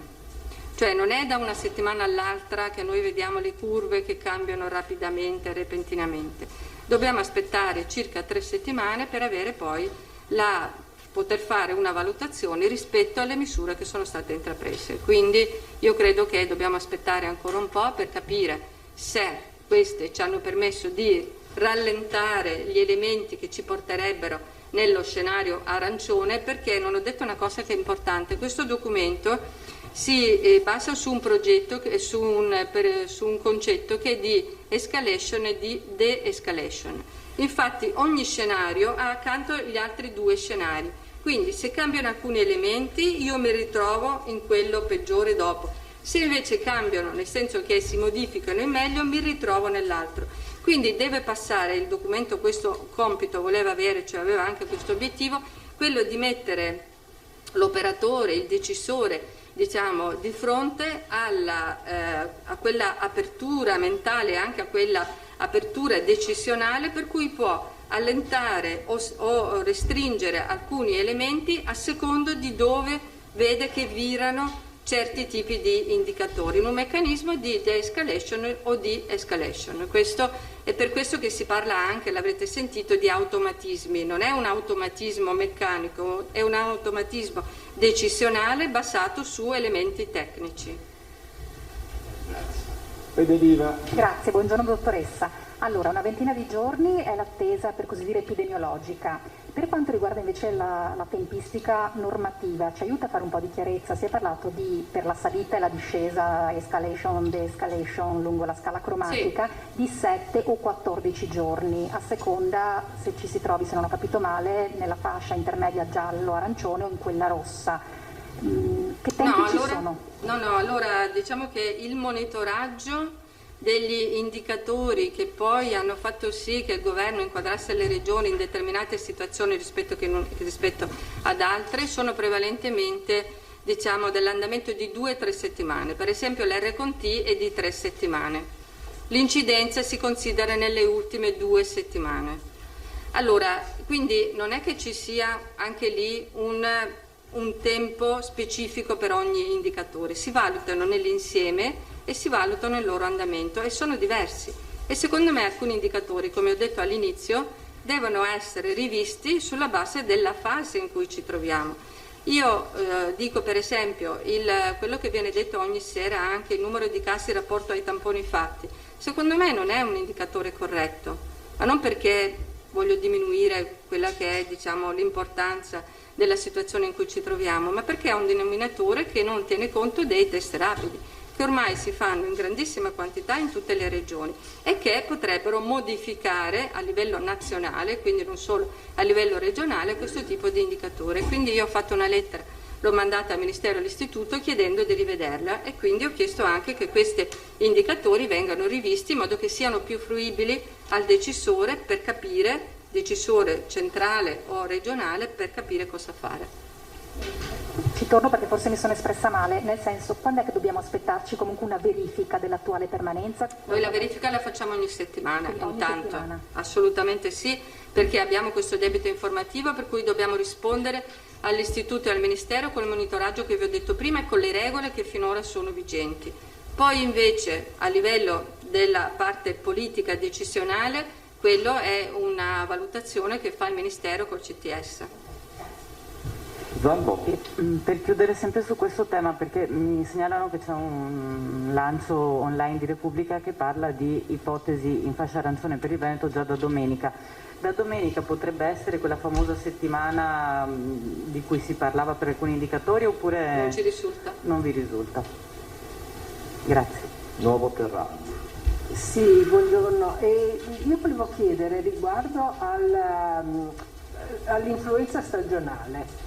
Lei diceva potrebbe esserci questo aumento anche di posti letto, ma non è che le attenzioni che noi rivolgiamo al non contagiarci attraverso appunto tutta una serie di cose che non sono il tampone ma sono il distanziamento e le mascherine possano portarci, oltre alle vaccinazioni, possano portarci se non dico a eliminare, ma a tenere sotto controllo grandemente anche l'influenza stagionale? Assolutamente sì.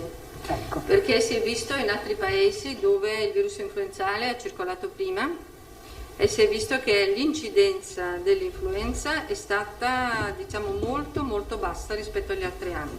Perché le misure che noi mettiamo in essere per ridurre la trasmissione, diciamo, di patogeni attraverso le vie respiratorie, quindi le misure di igiene respiratoria, valgono naturalmente anche per l'influenza. Quindi questo, il numero di vaccinazioni in più e anche queste misure ridurranno sicuramente anche la circolazione dell'influenza e quindi speriamo, insomma, che questo che sia così per ridurre sia i ricoveri che la morbosità della malattia. Ecco, e un'altra cosa invece riguarda i tamponi. So che appunto i medici di base non avevano ancora ricevuto questi kit per fare i tamponi rapidi, eccetera. L'istituzione da ieri sera. Ah, da ieri, perfetto. Ecco, e pertanto, se ci sono novità, non so se la posso chiedere, se ci sono novità rispetto ai famosi tamponi di cui avevamo parlato, che erano uno quello baby, chiamato così, oppure quello salivale, ecco, se c'era qualche novità. Se vuole rispondere agli assessori, sì. Allora, no, pure. Sul tampone baby lo stiamo facendo, cioè sono quelli per capirci con le macchinette, quelli che abbiamo fatto, quindi un lotto della seconda della gara prevedeva quindi oltre al tampone rapido, quello invece naso che è quello un po' più invasivo, anche un lotto per i tamponi baby. Quindi con le macchinette li stiamo acquistando e quindi un lotto di questa gara, quindi stiamo fornendo tutte le USL soprattutto per le scuole eccetera, quindi stanno andando avanti. Sul tampone salivare invece c'è la sperimentazione, quella lì che era stata presentata qui all'Università di Padova, che sta dando, dicono, buoni risultati, aspettiamo l'esito finale, siamo in questa fase. Grazie. E concluderei con Fois, Antonella? No. Concluderei con Fois e ci sentiamo nei prossimi giorni. Buongiorno dottoressa, io volevo chiederle, tornando ai positivi, al numero di tamponi che vengono eseguiti, c'è un dubbio che ci è venuto, se i tamponi di controllo i tamponi di controllo poi risultino tra i nuovi positivi di giornata, vale a dire quelle persone che risultano già positive e che poi fanno un tampone di controllo una settimana dopo finiscano nel dato globale, per cui vengono conteggiati 2 volte.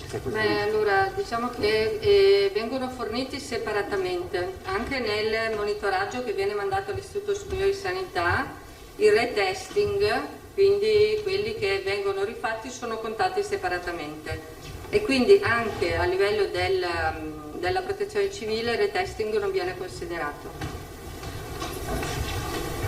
E con questo direi che concludiamo, ci sentiamo, arrivederci a tutti.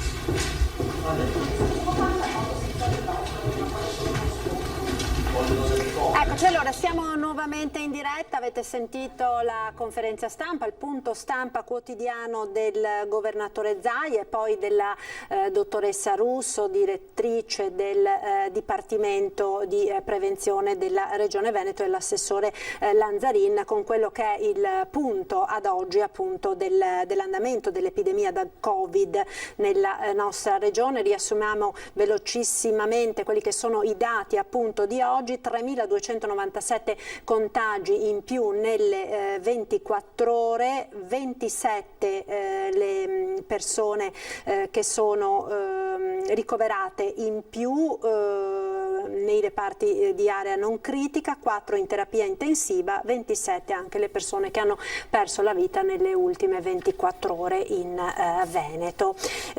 Parliamo ora della situazione economica attuale. Abbiamo sentito il Veneto in fascia gialla, quindi questa fascia che tutto sommato ha graziato le attività commerciali e bar e ristoranti, che potranno quindi rimanere aperti fino alle 18, ma con tutte le preoccupazioni che ci sono appunto per il prossimo futuro. Per parlare di questo abbiamo in collegamento Skype Filippo Segato, segretario dell'Appe di Padova. Buona giornata Segato, grazie per essere con noi. Allora, da un lato c'è questo sospiro di sollievo per la zona gialla, dall'altra comunque non dimentichiamo che le attività di ristorazione, i bar sono comunque chiusi a partire dalle 18, per cui hanno già insomma la loro bella fetta di lavoro che viene meno. E poi questo incubo, questa spada di Damocle, no, che abbiamo sulla testa, l'abbiamo sentito anche dalle parole del governatore Zaia, insomma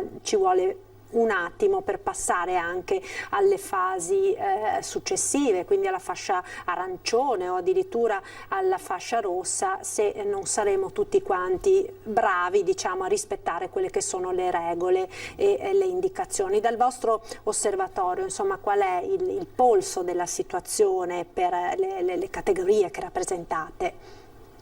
Sì, purtroppo è proprio così come lei ha appena giustamente riassunto. La palla, tra virgolette, ce l'abbiamo in mano noi, non tanto come esercenti, come imprenditori, o non solo come imprenditori esercenti, ma soprattutto come consumatori e privati cittadini.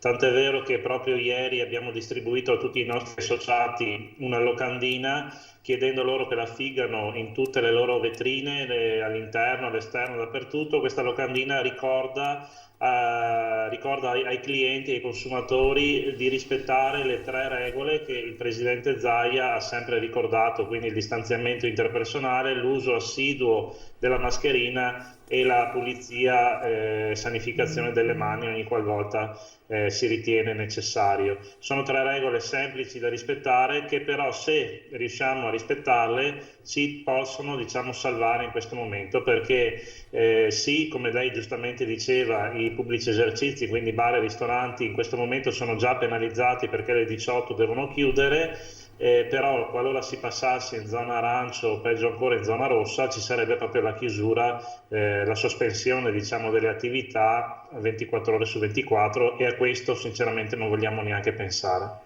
Certo, quindi insomma anche il vostro, diciamo, è un appello molto forte ai cittadini nel rispettare le regole, perché proprio tutti insieme possiamo in qualche maniera cercare di sopravvivere a questa situazione, di convivere con questa situazione che appunto, da quanto abbiamo capito, da quanto ci stanno dicendo un po' tutti gli epidemiologi e quant'altro, insomma sarà destinata comunque a durare ancora per parecchi mesi, quindi necessariamente insomma dovremo mettere in atto delle misure per poter convivere nella maniera meno dolorosa, meno impattante possibile sul sistema economico.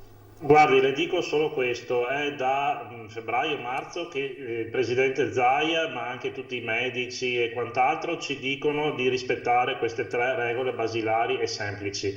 Però c'è una grossa differenza rispetto ad oggi, che nei mesi precedenti, anche se non li rispettavamo, comunque c'erano questi decreti in prima restrittivi e poi invece ampliativi che venivano calati dall'altro indipendentemente dai nostri comportamenti. Oggi invece siamo nella situazione di poter essere artefici del nostro futuro, quindi se noi, intendo come imprese ma soprattutto come privati cittadini, ci comportiamo bene, abbiamo diciamo, non la certezza, ma comunque la speranza e la possibilità di rimanere zona gialla o addirittura di migliorare e diventare zona verde. Se invece continuiamo, purtroppo, come abbiamo dato dimostrazione nelle ultime settimane, negli ultimi mesi, a in un certo senso fregarcene un po' delle regole e voler sempre, diciamo, essere individualisti e farci da soli le nostre regole, e quindi mettere la mascherina solo quando bisogna, non lavarsi le mani, stare sempre in gruppo, in compagnia, perché in compagnia ci si diverte di più, perché siamo amici, perché siamo parenti, perché se non si può fare la festa o la cena al ristorante la facciamo a casa tua che hai il salotto grande e quant'altro. Se continuiamo a ragionare in questi termini, fra una settimana diventiamo zona arancione. Quindi ci sarà non solo il coprifuoco come già c'è,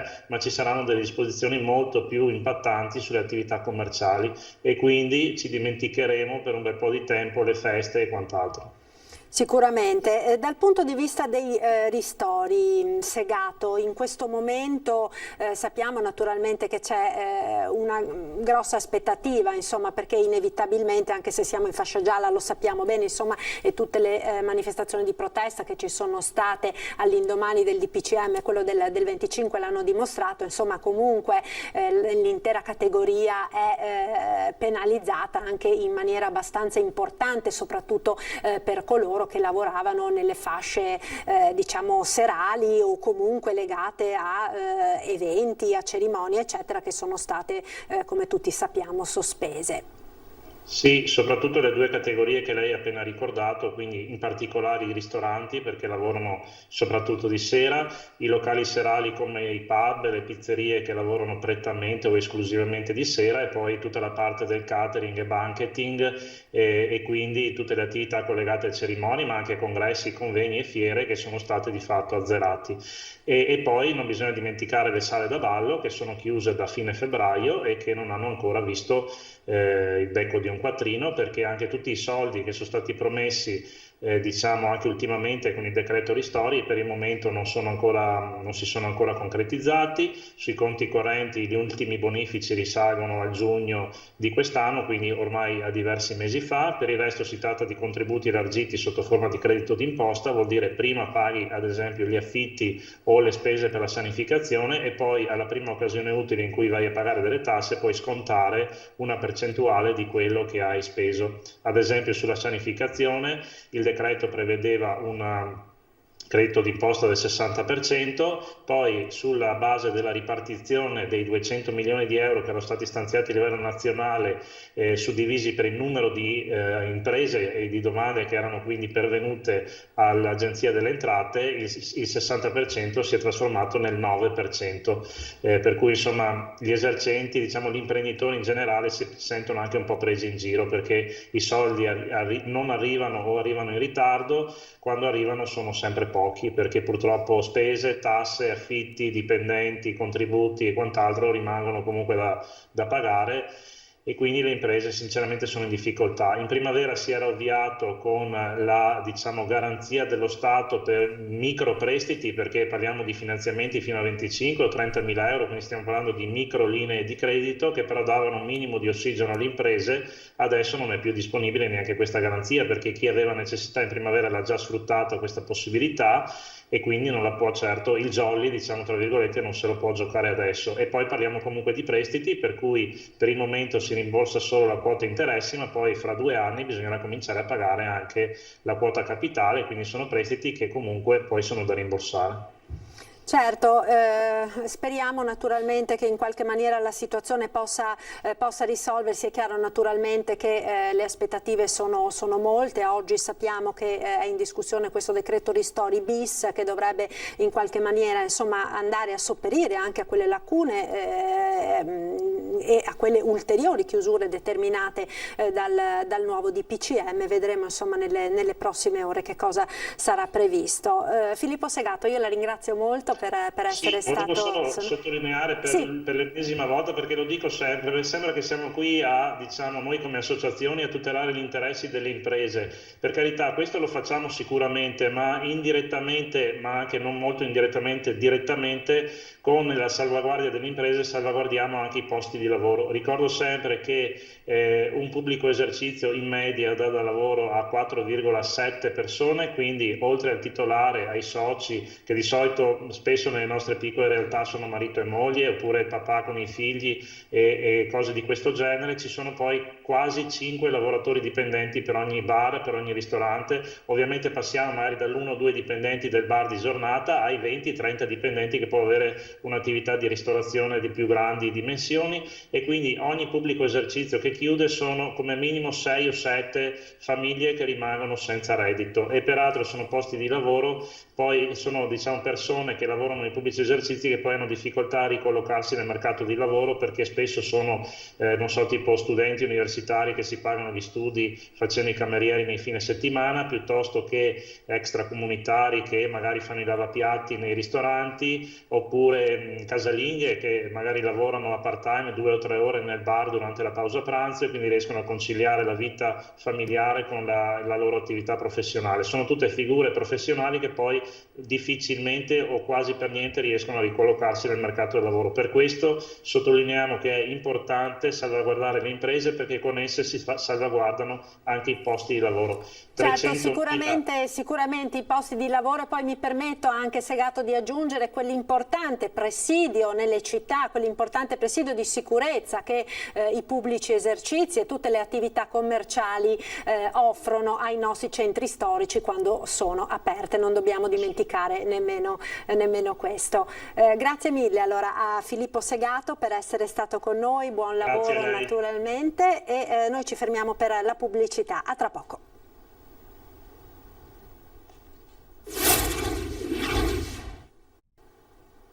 Ed eccoci nuovamente in diretta con l'edizione straordinaria dei nostri telegiornali. Siamo ora alla pagina della cronaca. È una giornata drammatica quella di oggi sul fronte delle strade. C'è stato un gravissimo incidente questa mattina in A4 tra i caselli di San Donà e Roncade Meolo. Ci aggiorna al telefono la collega Ilaria Marchiori. Buongiorno Ilaria. Buongiorno da Venezia, tragedia questa mattina poco dopo le 6 lungo l'autostrada A4. Si è verificato infatti un doppio incidente tra un mezzo pesante e 2 furgoni tra i caselli di San Donà di Piave e Roncade Meolo nel territorio di Monastierra. Una persona ha perso la vita mentre altre 2 sono rimaste ferite. Sul posto sono intervenuti poco dopo i vigili del fuoco con 2 squadre da Mestre e San Donà di Piave con 3 automezzi, tra cui l'autogru per mettere in sicurezza i veicoli ed estrarre un uomo rimasto incastrato proprio nel furgone rovesciato, poi preso in cura dal personale del SUEM 118. Il secondo ferito invece si trovava già fuori dal proprio veicolo ed è stato assistito e portato al pronto soccorso dai sanitari, che non hanno potuto però far altro che dichiarare la morte della terza persona rimasta coinvolta. Sul posto sono giunti anche gli agenti della Polizia Stradale per effettuare i rilievi e ricostruire la dinamica dell'incidente. Gli ausiliari dell'autostrada e il soccorso stradale hanno invece aiutato con le operazioni di soccorso e di messa in sicurezza che sono terminate circa un'ora e mezza dopo. Da Venezia è tutto, restituisco la linea allo studio. Ecco, grazie a Ilaria Marchiori, ed è stata una giornata nera sul fronte anche degli infortuni sul lavoro. Ieri sera a Padova un operaio è stato travolto, ucciso da un mezzo in manovra nel piazzale di un'azienda. Sentiamo il servizio della nostra redazione di Padova. La nebbia, il buio, una manovra in retromarcia. È morto così Maurizio Pengo, autista 55enne, investito nella serata di giovedì nel parcheggio della sede della BRT Trasporti Bartolini in via Nuova Zelanda, nella zona industriale di Padova. Pengo, secondo una prima ricostruzione dei tecnici dello Spisal intervenuti sul posto, era appena sceso dal suo camion e stava camminando nel piazzale quando all'improvviso è stato travolto da un mezzo pesante che stava effettuando una manovra in retromarcia. Forse l'autista del mezzo non si è accorto della presenza dell'uomo a causa della nebbia e della scarsa visibilità. I medici del 118, allertati dagli altri operai presenti e testimoni della tragedia, hanno tentato a lungo di rianimare il 55enne, ma non c'è stato nulla da fare. Le indagini sono affidate allo Spisal di Padova. Una squadra di ispettori è arrivata sul posto per verificare il rispetto delle norme sulla sicurezza sul posto di lavoro, mentre per i rilievi è intervenuta anche la polizia. Maurizio Pengo era originario di Due Carrare, ma da qualche mese si era trasferito con la famiglia a Piove di Sacco. L'incidente mortale alla Bartolini è l'ennesimo dramma sul lavoro. Solo 3 settimane fa a Padova, in un cantiere di Acegassa APS, era morto un altro operaio travolto dal fango di una buca che ha ceduto mentre si trovava all'interno a lavorare insieme ad un collega rimasto gravemente ferito. Ecco, allora avete sentito gli aggiornamenti di cronaca di oggi. Noi restiamo a Padova e ci colleghiamo, vedo, ecco, si è già collegato con noi in diretta via Skype Maurizio Saia, presidente del mercato agroalimentare di Padova. Buona giornata Presidente, grazie per essere con noi. Mi sente? Grazie a voi. Sì, ecco, sentivo un ritorno dell'audio. Allora, abbiamo sentito dalle associazioni, dall'associazione dei pubblici esercizi, quelle che sono le grandi preoccupazioni per questo momento di molte categorie economiche. Altre, come quella da lei rappresentata, insomma il settore dell'agroalimentare, in questo momento stanno invece conoscendo un momento di incremento dei consumi. Saia, mi sente? No, allora ecco, deve essere caduto il collegamento. Allora vediamo intanto se la regia riesce a ripristinare il collegamento Skype con Maurizio Saia, perché ci sono anche delle interessanti novità messe in campo proprio dal mercato agroalimentare di Padova, anche a sostegno di tutte quelle persone che in questo momento così difficile per l'intero paese si trovano in difficoltà. Ne parleremo quindi tra poco, se riusciamo a ripristinare il collegamento. Nel frattempo c'è anche un'altra notizia che ci arriva sempre da Padova, abbiamo anche le immagini, ed è quella di un manichino con vestiti insanguinati che è stato esposto, è stato rinvenuto questa mattina in Prato della Valle, quindi ecco, lo state vedendo, quindi questa installazione shock, questo manichino con gli abiti insanguinati e la testa decapitata, con appeso alle spalle un cartello con scritto Covid or Suicide, quindi Covid o suicidio. La scoperta appunto è stata fatta questa mattina all'interno dell'isola Memme in Prato della Valle. Si tratta dell'installazione di un artista che si fa chiamare Santiago, immagine che richiama la protesta contro le misure prese dal governo per contrastare la progressiva ascesa dei contagi. Questa quindi l'installazione insomma, che è stata rinvenuta questa mattina a Padova. Siamo riusciti a ripristinare, ecco lo vedo, abbiamo ripristinato il collegamento con Maurizio Saia, Presidente del Mercato Agroalimentare di Padova. Allora Presidente, dicevamo, per quanto riguarda voi, questa situazione com'è? State risentendo delle difficoltà oppure tutto sommato il settore dell'agroalimentare continua a tenere nel nostro territorio? Dunque, intanto buongiorno, scusate per l'inconveniente, ma non credo sia colpa mia e spero mi sentiate comunque. Sì, la sentiamo bene. Perfetto. Allora, innanzitutto per quanto riguarda il Covid, noi abbiamo avuto un problema a luglio con una famiglia interna al mercato che si è infettata ed erano positivi, e quindi l'USL ha voluto creare un piccolo cluster per fare un controllo su tutti i dipendenti del mercato, quindi i dipendenti dei grossisti, i dipendenti delle strutture del mercato e quant'altro. A parte quel periodo che abbiamo superato con molti controlli, non si sono più verificati grossi problemi. Noi tra l'altro martedì, autonomamente, per non pesare sull'USL Euganea, facciamo con una struttura privata un controllo a tappeto di tamponi per tutto il personale, e stiamo parlando di alcune centinaia di persone, perché comunque questa è una città, il mercato agroalimentare, dove intervengono nell'arco della giornata 2000 persone tra gli interni e i venditori esterni e i compratori esterni.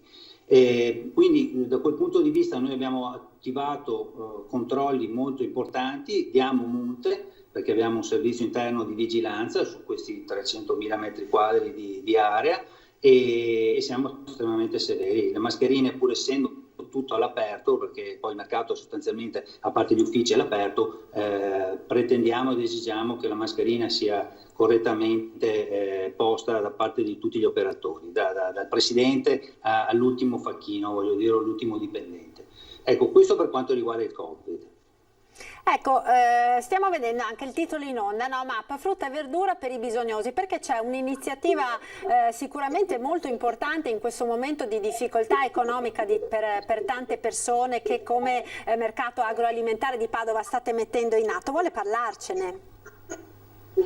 Sì, devo dire che è un'iniziativa di un grossista che è presidente anche di un Lions e che ha voluto fare questa proposta al MAPA, al mercato. È notorio che il mercato, come molte altre strutture della grande distribuzione, sia sempre disponibile mensilmente, quotidianamente, quando ce n'è bisogno e quando viene chiesto dai vari banchi alimentari, delle cucine popolari, di fornire materiale e quindi prodotti. Ovviamente da noi sono prodotti freschi. Noi abbiamo pensato di caratterizzare, insieme con il dottor Dalbello, che ha deciso di fare questa iniziativa come presidente di questo Lion, ci siamo resi disponibili a creare un hub che partirà prima di Natale, dove tutte le varie realtà di associazionismo, ma associazionismo anche, voglio dire, non professionale, anche se ci sono delle persone che si organizzano per venire a ritirare della frutta e della verdura in orari ben precisi che noi disporremo nell'arco della giornata, e quindi regolarmente anche registrati, quindi una cosa ordinata e soprattutto controllata igienicamente e dal punto di vista sanitario. Noi, i grossisti, più che noi, cioè proprio i grossisti, si renderanno disponibili a fornire questo banco alimentare per i più bisognosi, quindi per le cucine popolari, banchi ecosolidari e quant'altro, l'associazionismo in genere. È un'iniziativa che vorremmo mantenere fissa e che è a disposizione anche delle famiglie che non siano, come dire, organizzate in questo senso, ma che si possono autorizzare in questa ottica per essere supportati in un momento sicuramente difficile, più difficile del solito ovviamente, perché già le situazioni di difficoltà c'erano anche prima del Covid e sono ovviamente aumentate con categorie che si sono trovate la mattina alla sera senza avere un'entrata per le varie chiusure che ci sono state. Certo, Saia, per quanto riguarda, un'ultima domanda le volevo fare per quanto riguarda insomma gli affari del mercato agroalimentare, la diciamo chiusura serale dei ristoranti e dei bar, quindi questo settore diciamo della ristorazione che abbiamo sentito insomma tutte le difficoltà che ha, in qualche maniera ha influito sui consumi oppure no? No, devo dire che nell'arco dell'anno di quest'anno si sono presentate alcune criticità. Non sono state quelle del lockdown, perché voi ricorderete che durante il lockdown l'unica cosa che si poteva fare era andare a fare la spesa ai supermercati o dai fruttivendoli, chi comunque vende la nostra merce. E in quel caso abbiamo trovato anche scaffali vuoti nei supermercati. Cioè il lockdown, comportando chiusura dei confini, comportando difficoltà di passaggio da una regione all'altra, ha presentato le difficoltà anche al mercato di approvvigionamento degli alimentari. Questo ha portato a un leggero aumento dei prezzi in tutta la filiera, dal produttore che aveva meno prodotti da offrire o comunque che non sempre riusciva a farli arrivare ai grossisti del mercato fino all'utenza finale. C'è stato un leggero aumento e mancava la merce, questa è la verità, sono leggermente aumentati in tutta la filiera. Poi d'estate invece è successo il contrario, i prodotti c'erano, non c'era il lockdown, ma il turismo sappiamo che ha avuto un crollo, soprattutto con gli stranieri, quindi alberghi, ristoranti e quant'altro non utilizzavano anche nel litorale marittimo nostro, Veneto, c'erano molti meno consumi.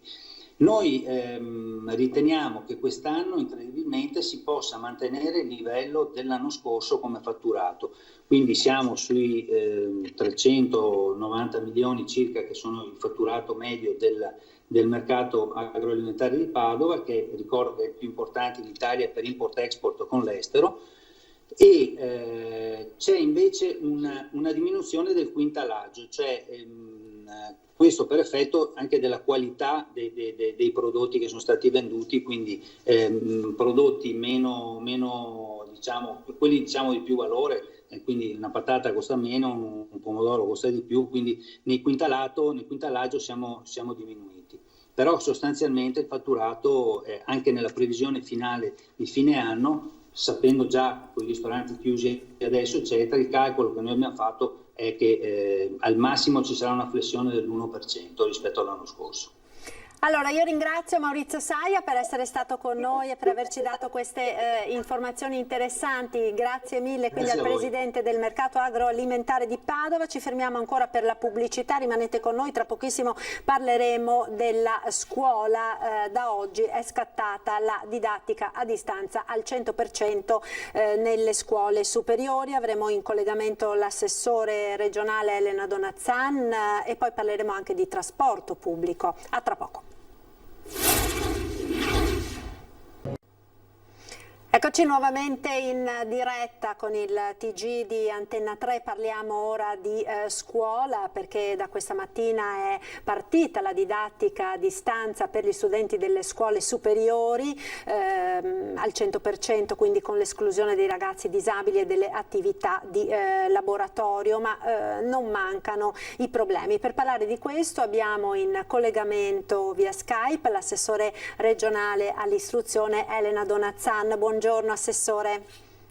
Buongiorno, buon pomeriggio a voi e ai vostri telespettatori. Grazie. Allora, insomma, i ragazzi delle scuole superiori sono chiamati a questa nuova fase della didattica. Sicuramente si sperava naturalmente tutti quanti di riuscire ad evitare di ritornare nuovamente a seguire le lezioni solo dal PC, purtroppo non è stato possibile. Non mancano però i problemi, sia per le organizzazioni diciamo proprio tecniche della didattica a distanza, ma non solo, e questo rischia anche forse di fare rimanere indietro tanti studenti anche nella nostra regione.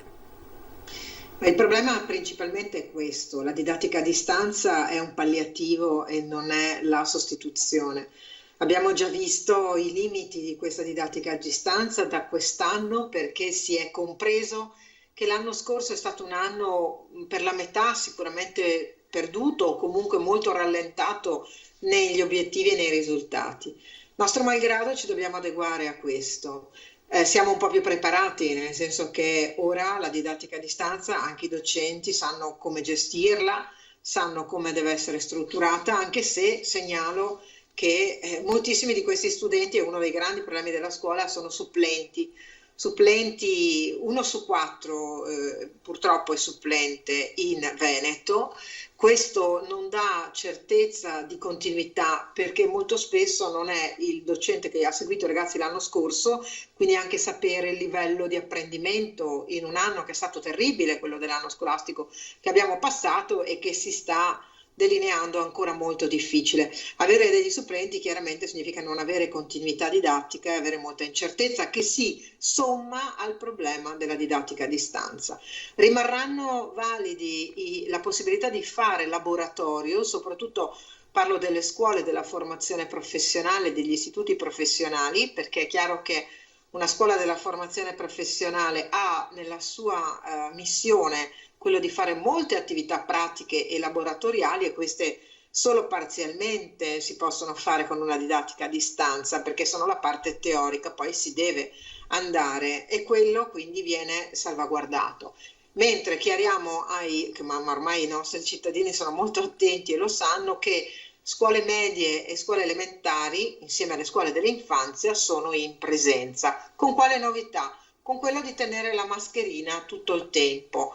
Ecco che ci vuole un po' di buonsenso anche, quindi ogni tanto una pausa, aprendo le finestre, areando il soggiorno, perché è difficile che un bimbo che ha 7 anni, 8 anni possa tenere la mascherina 8 ore, oltre alla difficoltà di un insegnante di trasmettere, perché con il viso coperto chiaramente la difficoltà aumenta, però si va in presenza, almeno questo per le scuole elementari e le scuole medie è acclarato. Ecco, sicuramente questo è un dato positivo, soprattutto per i più piccoli, che ovviamente potrebbero essere in maggiori difficoltà nel seguire le lezioni online. Per quanto riguarda però proprio le scuole superiori, che appunto da oggi vedono il 100% sostanzialmente, con l'eccezione che abbiamo detto dei laboratori, la didattica a distanza, ci sono, secondo dei dati, circa il 20%, non so, Assessore mi corregga se sbaglio, di studenti che a casa non hanno accesso a internet o addirittura non hanno il PC a casa, e quindi si trovano in grossa difficoltà nel rimanere al passo con le lezioni. Resta questo un grande problema, quello della, si chiama tecnicamente in un modo inglese digital divide, cioè quello che divide, differenzia, distanzia i cittadini. Questo non è corretto, non è giusto. Noi come Regione siamo intervenuti per l'acquisto di PC e quindi di supporti utili alla didattica a distanza per le famiglie numerose. E noi sappiamo quante sono le famiglie numerose in Veneto. Lei immagini già il costo di un portatile con tutto quello che ne consegue, il wifi, il potenziamento della rete a casa, ma quando hai 3 figli, 4 figli, 5 figli, che sono un dono di Dio, però diventa un problema, perché contestualmente si fanno le lezioni, cioè se hai 3 figli in età scolare è chiaro che questo diventa impossibile. Noi come Regione siamo intervenuti e ancora residuano delle risorse, perché non tutte le famiglie numerose hanno ricevuto l'informazione, quindi mi aiuta anche questa vostra trasmissione. Dall'altra c'è una corsa come sempre alla solidarietà. La Confindustria del Veneto, per bocca del suo presidente regionale dei giovani, Eugenio Calearo, ha avuto una bellissima idea, cioè quella di recuperare i portatili magari dei manager delle aziende, che all'interno delle stesse loro ovviamente hanno bisogno di supporti tecnologici molto più avanzati. Alle volte un computer che per una dirigente, per un'azienda è superato, invece è utile per la scuola. Stiamo facendo questa operazione cercando di velocizzarla al massimo per raccogliere questi computer e darli con una organizzazione territoriale a tutti gli studenti. Speriamo di arrivare a tutti quelli che non hanno questo aiuto. E sicuramente questo è molto importante, ed è bene naturalmente che le famiglie, se c'è qualcuno che ci sta ascoltando che ha questa necessità, insomma, approfitti di questa segnali alle possibilità. scuole. Senz'altro, quindi segnalatelo alla scuola che vi fornirà tutte le informazioni necessarie per poter accedere a questo aiuto. Siamo arrivati a questa situazione appunto per l'incremento dei contagi che ci sono stati nel nostro paese e soprattutto per le difficoltà non tanto all'interno delle scuole dove vengono rispettate tutte le misure, tutti i protocolli, quanto per ciò che accade al di fuori della scuola, all'andata e al ritorno, quindi soprattutto sui mezzi di trasporto pubblico. Dovremo avere in collegamento tra poco anche il presidente di MOM, la municipalizzata appunto di trasporto pubblico di Treviso. Eccolo qui, adesso lo vedo, Giacomo Colladon, perché appunto è stato un po' questo uno dei temi caldi di queste ultime settimane. Voi però come azienda di trasporto non ci state, no? Ad essere additati come coloro che sarebbero responsabili di questi assembramenti sui mezzi pubblici. Innanzitutto buongiorno a tutti e grazie dell'invito. No, noi non ci stiamo perché le aziende del trasporto pubblico dal 14 di settembre hanno messo in atto tutto quello che dovevano mettere in atto in relazione alla sanificazione. MOM poi ha introdotto, lo ricordo ancora una volta, un processo fotocatalitico all'interno dei propri autobus, tutti gli autobus, anche sugli scuolabus, che sanificano in tempo reale quindi l'ambiente. La problematica l'abbiamo vista anche in una riunione congiunta con tutte le altre aziende. Abbiamo anche sentito che gli studenti che sono per esempio nel Veneto orientale, che hanno avuto il coronavirus, non usavano il mezzo pubblico. Ma il trasporto pubblico è anche in difficoltà per un altro aspetto, perché non ha alcuna certezza in questo momento. Dopo un inizio dell'anno scolastico, la conseguente riduzione degli studenti al 25% in presenza, oggi ci troviamo di fronte a un'uscita completa degli istituti e delle scuole superiori. Però sono previste delle eccezioni che comunque impegnano il trasporto pubblico, eccezioni che riguardano quindi tutt'altro che marginali, riguardano ovviamente i ragazzi che devono fare le ore di laboratorio, riguardano i ragazzi che hanno delle disabilità o delle situazioni particolari, riguardano i ragazzi delle scuole medie. Ricordo che la nostra azienda, per esempio nelle scuole medie, è impegnata in moltissime linee. Parlo di Pederoba, parlo di Vedelago, Reggiana, Valdobbiadene, Carbonera, Treviso. Quindi una serie di situazioni che in questo momento non abbiamo la capacità di organizzare nel miglior modo possibile.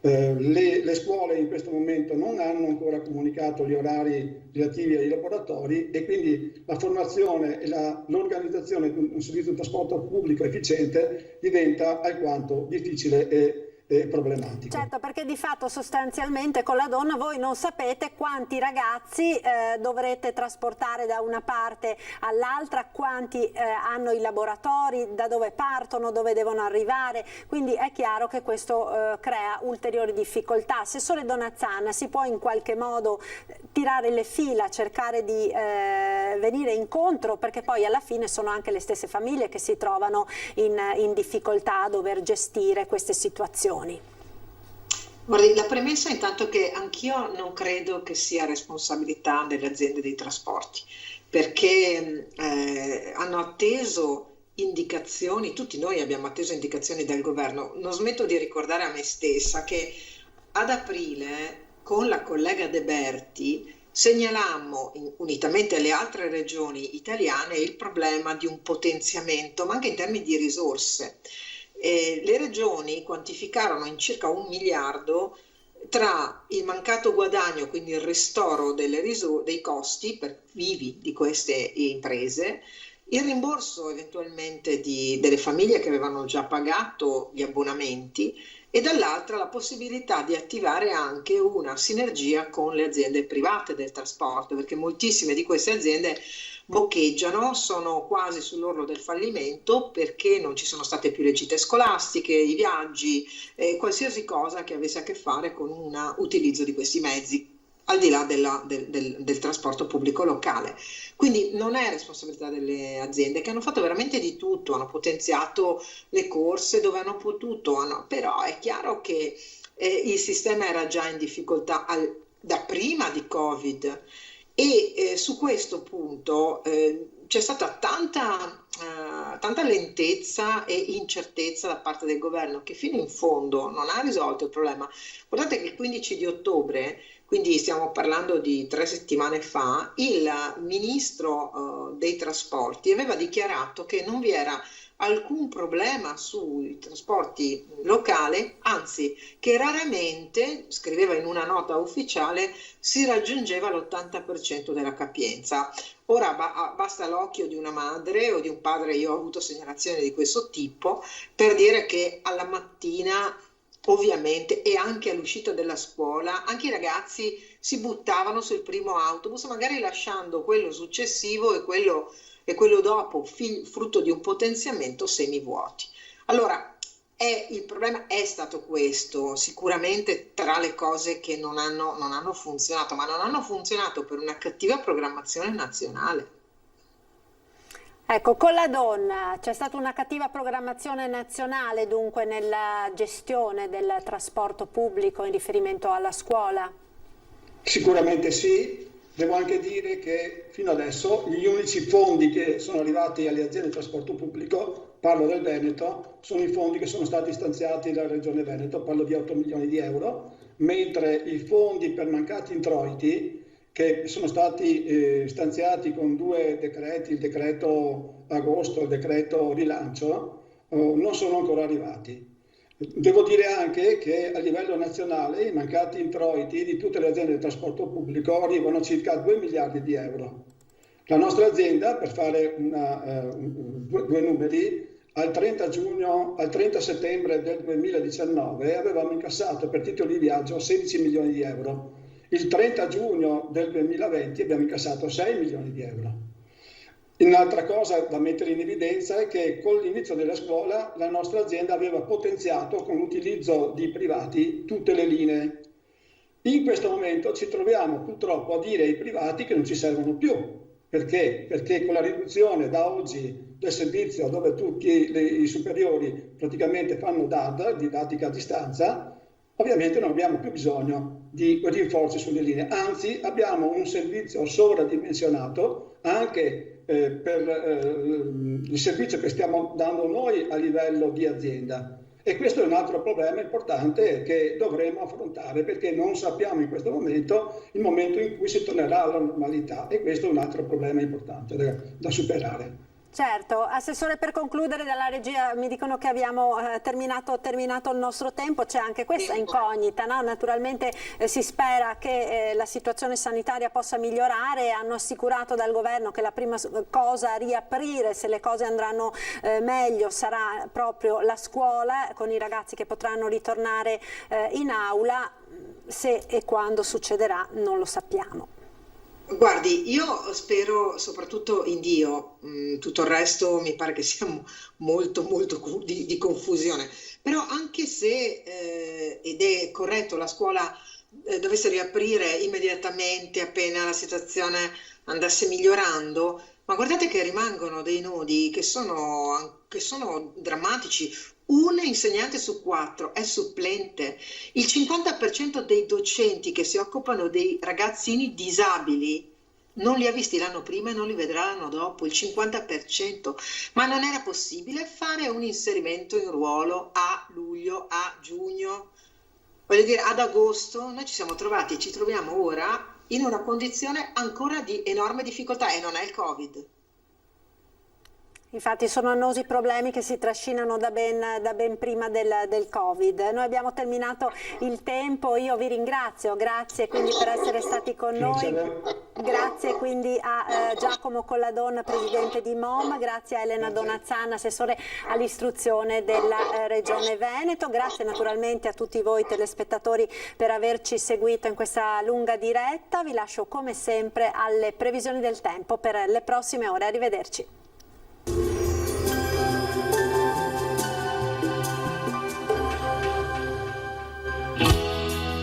Il dono del sangue è un atto d'amore. Ti aspettiamo.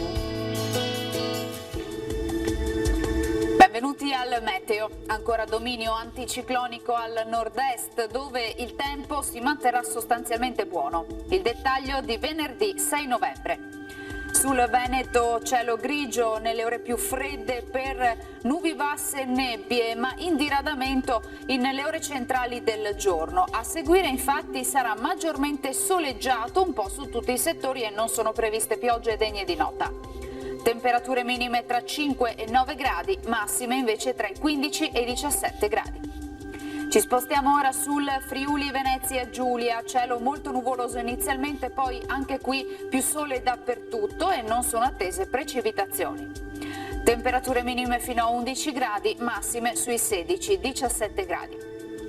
Situazione simile infine anche sul Trentino Alto Adige, la grafica ci mostra un ampio soleggiamento su tutta la regione. Temperature minime sui 6 gradi, massime fino ai 16 all'incirca.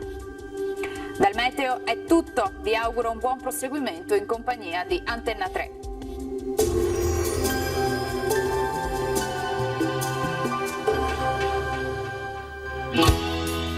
Se puoi, dona, se non puoi, spargi la voce.